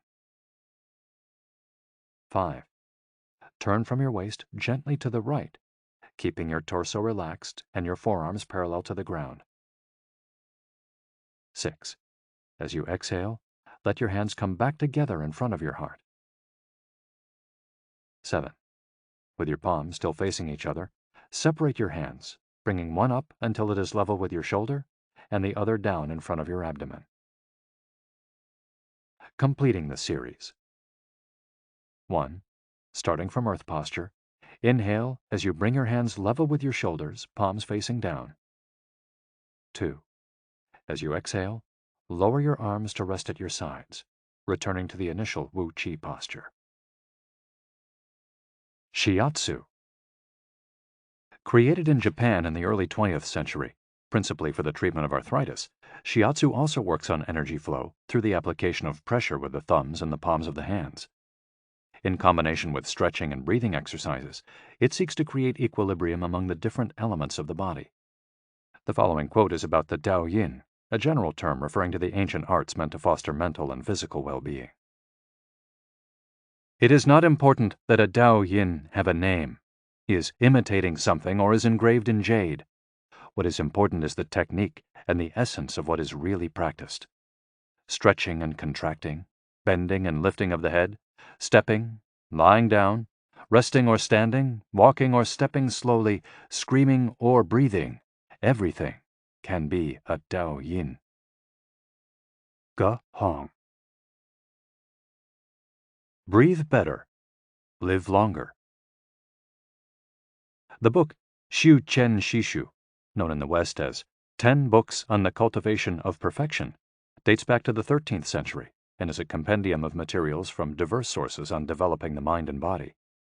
It quotes, among others, the celebrated Chinese doctor and essayist Sun Simiao, who lived during the 6th century. Sun Simiao was a proponent of a technique called the 6 healing sounds, which involves the coordination of movement, breathing, and pronouncing sounds with the purpose of bringing our souls to a place of calm. The 6 sounds are XU, pronounced like shh, with a deep sigh, which is associated with the liver, He, pronounced like her, with a yawn, which is associated with the heart. Si, pronounced like sir, with a slow exhale, which is associated with the lungs. Chui, pronounced like chui, with a forceful exhale, which is also associated with the kidneys. Hoo, pronounced like hu, which is associated with the spleen, and Xi, pronounced like shi, which connects the whole body. The following poem by Sun Simiao offers clues about how to live well according to the season.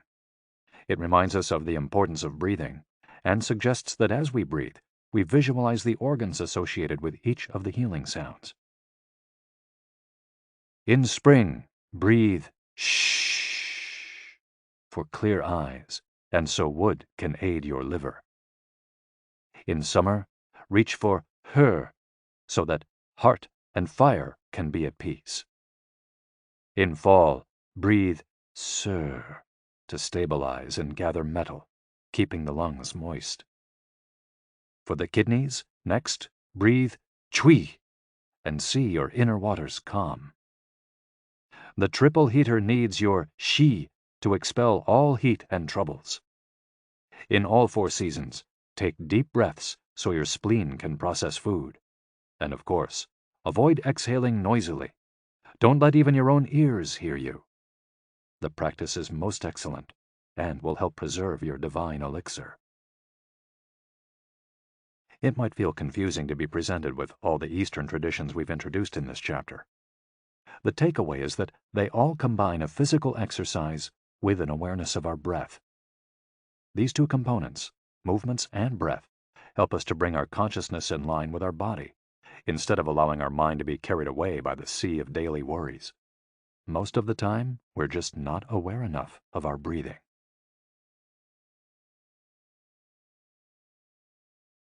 Chapter 9. Resilience and Wabi-sabi. How to face life's challenges without letting stress and worry age you. What is resilience? One thing that everyone with a clearly defined Ikigai has in common is that they pursue their passion no matter what. They never give up, even when the cards seem stacked against them or they face one hurdle after another. We're talking about resilience, a concept that's become influential among psychologists. But resilience isn't just the ability to persevere. As we'll hear in this chapter, it's also an outlook we can cultivate to stay focused on the important things in life, rather than what is most urgent, and keep ourselves from being carried away by negative emotions. In the final section of the chapter, we'll explore techniques that go beyond resilience to cultivate anti-fragility. Sooner or later, we all have to face difficult moments, and the way we do this can make a huge difference to our quality of life. Proper training for our mind, body, and emotional resilience is essential for confronting life's ups and downs. Nana Korobiya Oki. Fall 7 times, rise 8. Japanese proverb. Resilience is our ability to deal with setbacks. The more resilient we are, the easier it will be to pick ourselves up and get back to what gives meaning to our lives. Resilient people know how to stay focused on their objectives, on what matters, without giving in to discouragement. Their flexibility is the source of their strength. They know how to adapt to change and to reversals of fortune. They concentrate on the things they can control and don't worry about those they can't. In the words of the famous Serenity Prayer by Reinhold Niebuhr, God, give us grace to accept with serenity the things that cannot be changed, courage to change the things which should be changed, and the wisdom to distinguish the one from the other. Emotional resilience through Buddhism and Stoicism. Siddhartha Gautama, Buddha, was born a prince of Kapilavastu, Nepal, and grew up in a palace surrounded by riches. At 16, he married and had a child. Not satisfied by his family's wealth, at 29, he decided to try a different lifestyle and ran away from the palace to live as an ascetic. But it wasn't asceticism that he was looking for. It didn't offer the happiness and well-being he sought. Neither wealth nor extreme asceticism worked for him. He realized that a wise person should not ignore life's pleasures. A wise person can live with these pleasures, but should always remain conscious of how easy it is to be enslaved by them. Zeno of Citium began his studies with the Cynics. The Cynics also led ascetic lives, leaving behind all earthly pleasures. They lived in the street, and the only thing they owned was the clothing on their backs. Seeing that cynicism did not give him a sense of well-being, Zeno abandoned its teachings to found the school of Stoicism, which centers on the idea that there is nothing wrong with enjoying life's pleasures as long as they do not take control of your life as you enjoy them. You have to be prepared for those pleasures to disappear. The goal is not to eliminate all feelings and pleasures from our lives, as in cynicism, but to eliminate negative emotions. Since their inception, one of the objectives of both Buddhism and Stoicism has been to control pleasure, emotions, and desires. Though the philosophies are very different, both aim to curb our ego and control our negative emotions. Both Stoicism and Buddhism are, at their roots, methods for practicing well-being. According to Stoicism, our pleasures and desires are not the problem. We can enjoy them as long as they don't take control of us. The Stoics viewed those who were able to control their emotions as virtuous. What's the worst thing that could happen? We finally land our dream job, but after a little while we're already hunting for a better one. We win the lottery and buy a nice car, but then decide we can't live without a sailboat. We finally win the heart of the man or woman we've been pining for, and suddenly we find we have a wandering eye. People can be insatiable. The Stoics believe that these kinds of desires and ambitions are not worth pursuing. The objective of the virtuous person is to reach a state of tranquility, apatheia, the absence of negative feelings such as anxiety, fear, shame, vanity, and anger, and the presence of positive feelings such as happiness, love, serenity, and gratitude. In order to keep their minds virtuous, the Stoics practiced something like negative visualization. They imagined the worst thing that could happen in order to be prepared if certain privileges and pleasures were taken from them. To practice negative visualization, we have to reflect on negative events, but without worrying about them. Seneca, one of the richest men in ancient Rome, lived a life of luxury, but was, nonetheless, an active Stoic. He recommended practicing negative visualization every night before falling asleep. In fact, he not only imagined these negative situations, he actually put them into practice. For example, by living for a week without servants, or the food and drink he was used to as a wealthy man. As a result, he was able to answer the question, what's the worst thing that could happen? Meditating for healthier emotions. In addition to negative visualization and not giving in to negative emotions, another central tenet of Stoicism is knowing what we can control and what we can't, as we see in the Serenity Prayer. Worrying about things that are beyond our control accomplishes nothing. We should have a clear sense of what we can change and what we can't, which in turn will allow us to resist giving in to negative emotions. In the words of Epictetus, it's not what happens to you, but how you react that matters. In Zen Buddhism, meditation is a way to become aware of our desires and emotions, and thereby free ourselves from them. It's not simply a question of keeping the mind free of thoughts, but instead involves observing our thoughts and emotions as they appear, without getting carried away by them. In this way, we train our minds not to get swept up in anger, jealousy, or resentment. One of the most commonly used mantras in Buddhism focuses on controlling negative emotions. Om Mani Padme Hum, in which Om is the generosity that purifies the ego, Ma is the ethics that purifies jealousy, Ni is the patience that purifies passion and desire, Pad is the precision that purifies bias, Me is the surrender that purifies greed, and Hum is the wisdom that purifies hatred. The here and now and the impermanence of things. Another key to cultivating resilience is knowing in which time to live. Both Buddhism and Stoicism remind us that the present is all that exists, and it is the only thing we can control. Instead of worrying about the past or the future, we should appreciate things just as they are in the moment, in the now. The only moment in which you can be truly alive is the present moment, observes the Buddhist monk Thich Nhat Hanh. In addition to living in the here and now, the Stoics recommend reflecting on the impermanence of the things around us. The Roman Emperor Marcus Aurelius said that the things we love are like the leaves of a tree. They can fall at any moment with a gust of wind. He also said that changes in the world around us are not accidental, but rather form part of the essence of the universe, a rather Buddhist notion, in fact. We should never forget that everything we have and all the people we love will disappear at some point. This is something we should keep in mind, but without giving in to pessimism. Being aware of the impermanence of things does not have to make us sad. It should help us love the present moment and those who surround us. All things human are short-lived and perishable, Seneca tells us. The temporary, ephemeral, and impermanent nature of the world is central to every Buddhist discipline. Keeping this always in mind helps us avoid excessive pain in times of loss. Wabi-sabi and Ichigo-ichie. Wabi-sabi is a Japanese concept that shows us the beauty of the fleeting, changeable, and imperfect nature of the world around us. Instead of searching for beauty in perfection, we should look for it in things that are flawed, incomplete. This is why the Japanese place such value, for example, on an irregular or cracked teacup. Only things that are imperfect, incomplete, and ephemeral can truly be beautiful, because only those things resemble the natural world. A complementary Japanese concept is that of Ichigo-ichie, which could be translated as, "This moment exists only now and won't come again." It's heard most often in social gatherings as a reminder that each encounter, whether with friends, family, or strangers, is unique and will never be repeated, meaning that we should enjoy the moment and not lose ourselves in worries about the past or the future.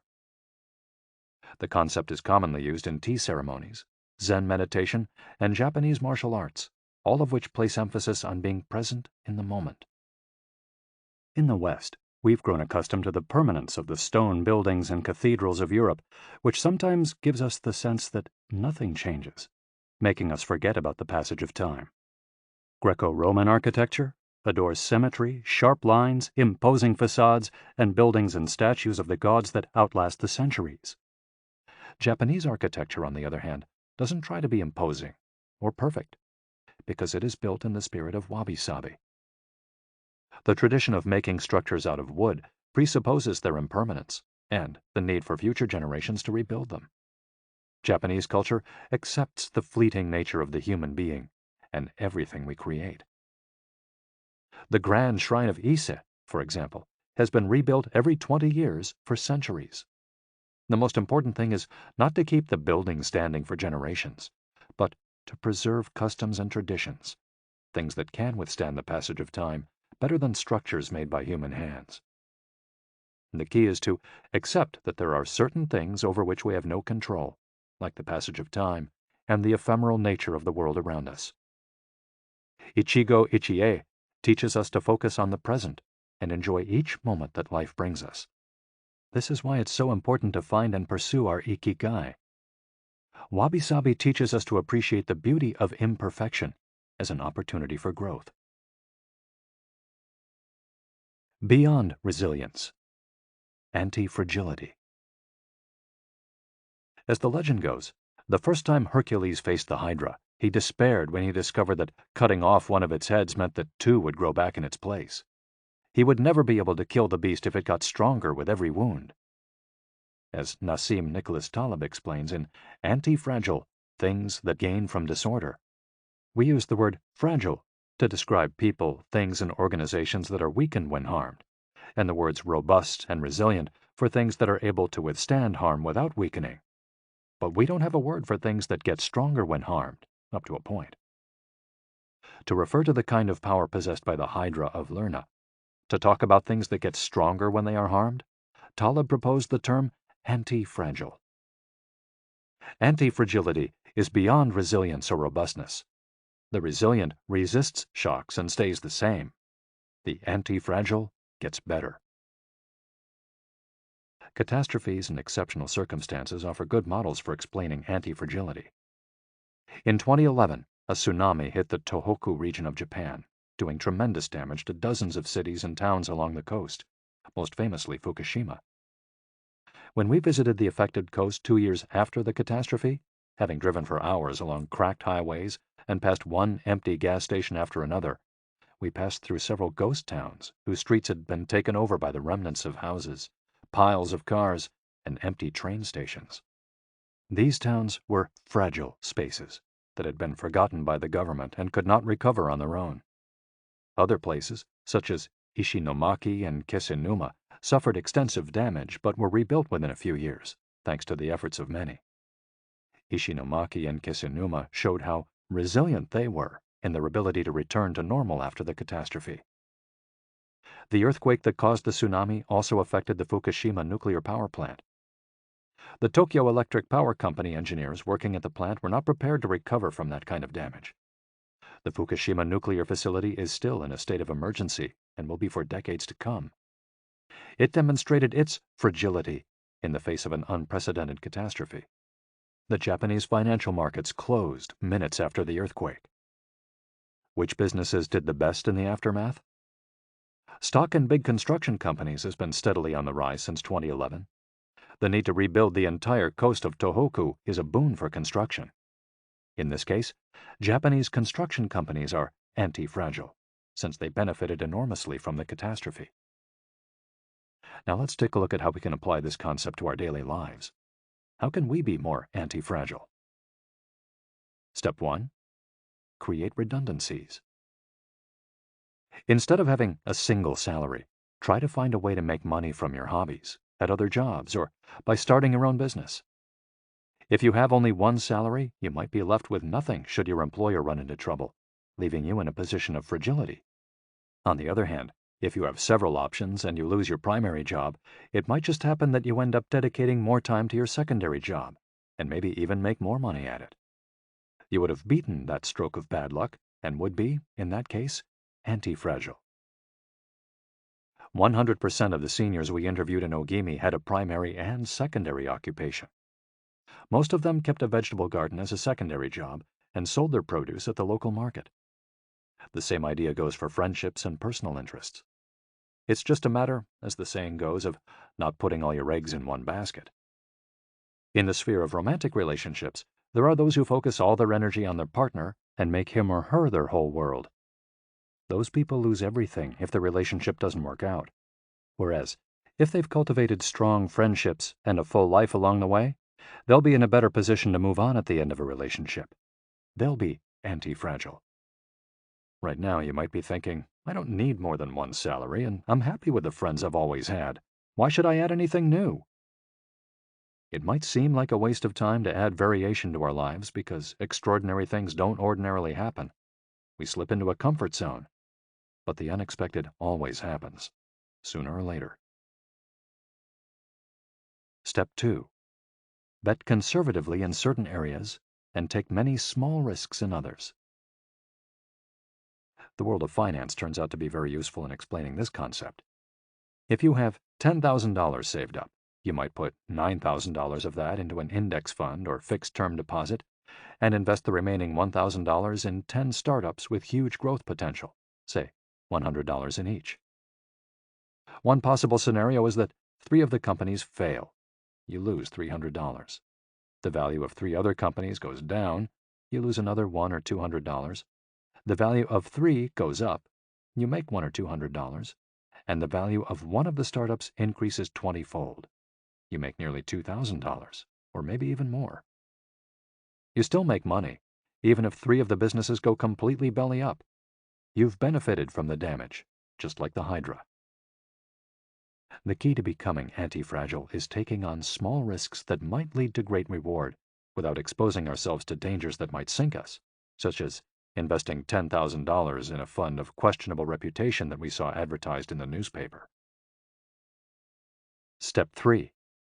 Get rid of the things that make you fragile. We're taking the negative route for this exercise. Ask yourself, what makes me fragile? Certain people, things, and habits generate losses for us and make us vulnerable. Who and what are they? When we make our New Year's resolutions, we tend to emphasize adding new challenges to our lives. It's great to have this kind of objective, but setting good riddance goals can have an even bigger impact. For example, stop snacking between meals. Eat sweets only once a week. Gradually pay off all debt. Avoid spending time with toxic people. Avoid spending time doing things we don't enjoy simply because we feel obligated to do them. Spend no more than 20 minutes on Facebook each day.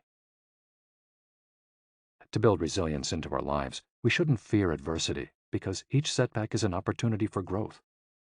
If we adopt an anti-fragile attitude, we'll find a way to get stronger with every blow, refining our lifestyle and staying focused on our Ikigai. Taking a hit or two can be viewed as either a misfortune or an experience that we can apply to all areas of our lives as we continually make corrections and set new and better goals. As Taleb writes in Anti-Fragile, we need randomness, mess, adventures, uncertainty, self-discovery, hear traumatic episodes, all these things that make life worth living. We encourage those interested in the concept of anti-fragility to read Nassim Nicholas Taleb's Anti-Fragile. Life is pure imperfection, as the philosophy of wabi-sabi teaches us, and the passage of time shows us that everything is fleeting. But if you have a clear sense of your Ikigai, each moment will hold so many possibilities that it will seem almost like an eternity.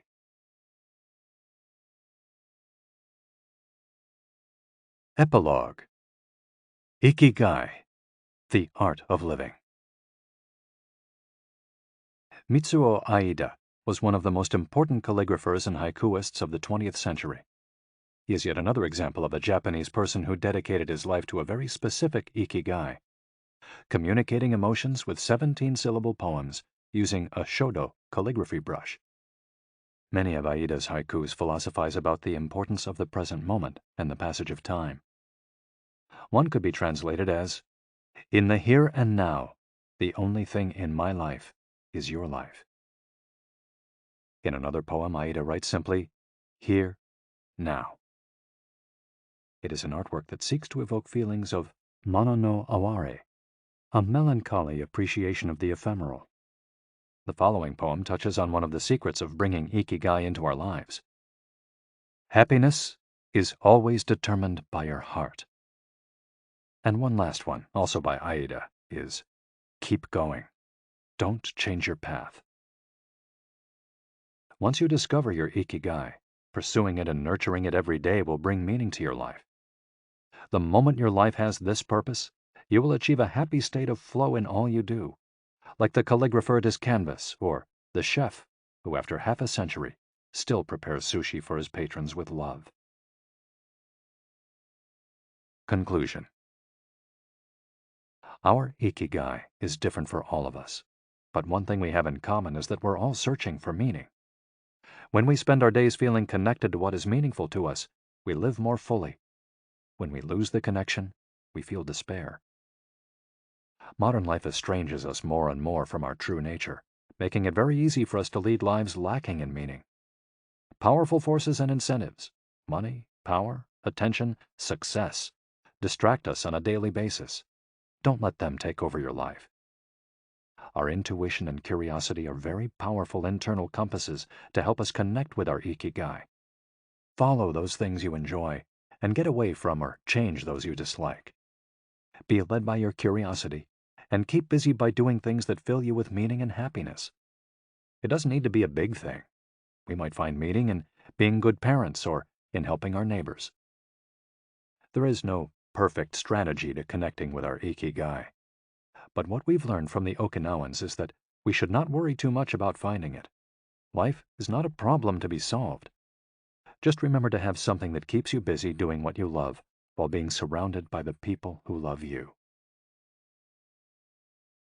The 10 Rules of Ikigai. We'll conclude this journey with 10 rules we've distilled from the wisdom of the long-lived residents of Ogimi. 1. Stay active. Don't retire. Those who give up the things they love doing and do well lose their purpose in life. That's why it's so important to keep doing things of value, making progress, bringing beauty or utility to others, helping out, and shaping the world around you, even after your official professional activity has ended. 2. Take it slow. Being in a hurry is inversely proportional to quality of life. As the old saying goes, walk slowly and you'll go far. When we leave urgency behind, life and time take on new meaning. 3. Don't fill your stomach. Less is more when it comes to eating for long life, too. According to the 80% rule, in order to stay healthier longer, we should eat a little less than our hunger demands, instead of stuffing ourselves. 4. Surround yourself with good friends. Friends are the best medicine. There for confiding worries over a good chat, sharing stories that brighten your day, getting advice, having fun, dreaming, in other words, living. 5. Get in shape for your next birthday. Water moves. It is at its best when it flows fresh and doesn't stagnate. The body you move through life in needs a bit of daily maintenance to keep it running for a long time. Plus, exercise releases hormones that make us feel happy. 6. Smile. A cheerful attitude is not only relaxing, it also helps make friends. It's good to recognize the things that aren't so great, but we should never forget what a privilege it is to be in the here and now, in a world so full of possibilities. 7.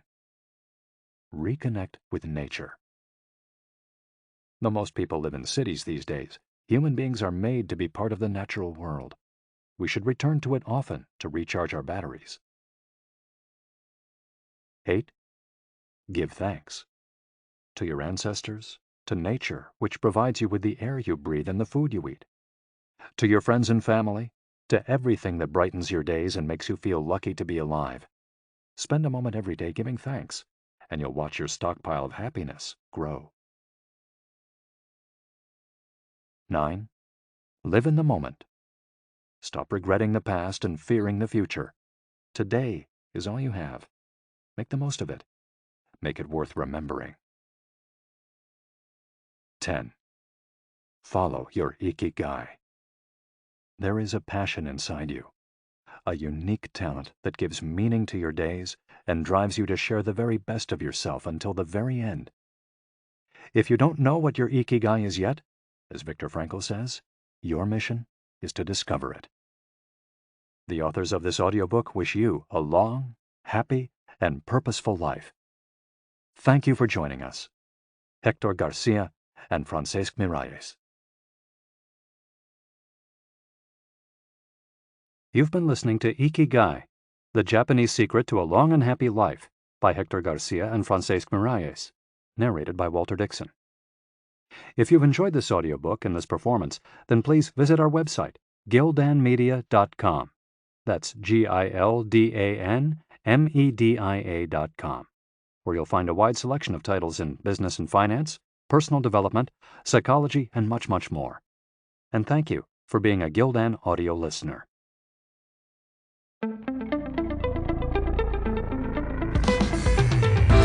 This has been a Gildan audio production. For more affordable, mind-enriching programs, visit our website at gildanmedia.com.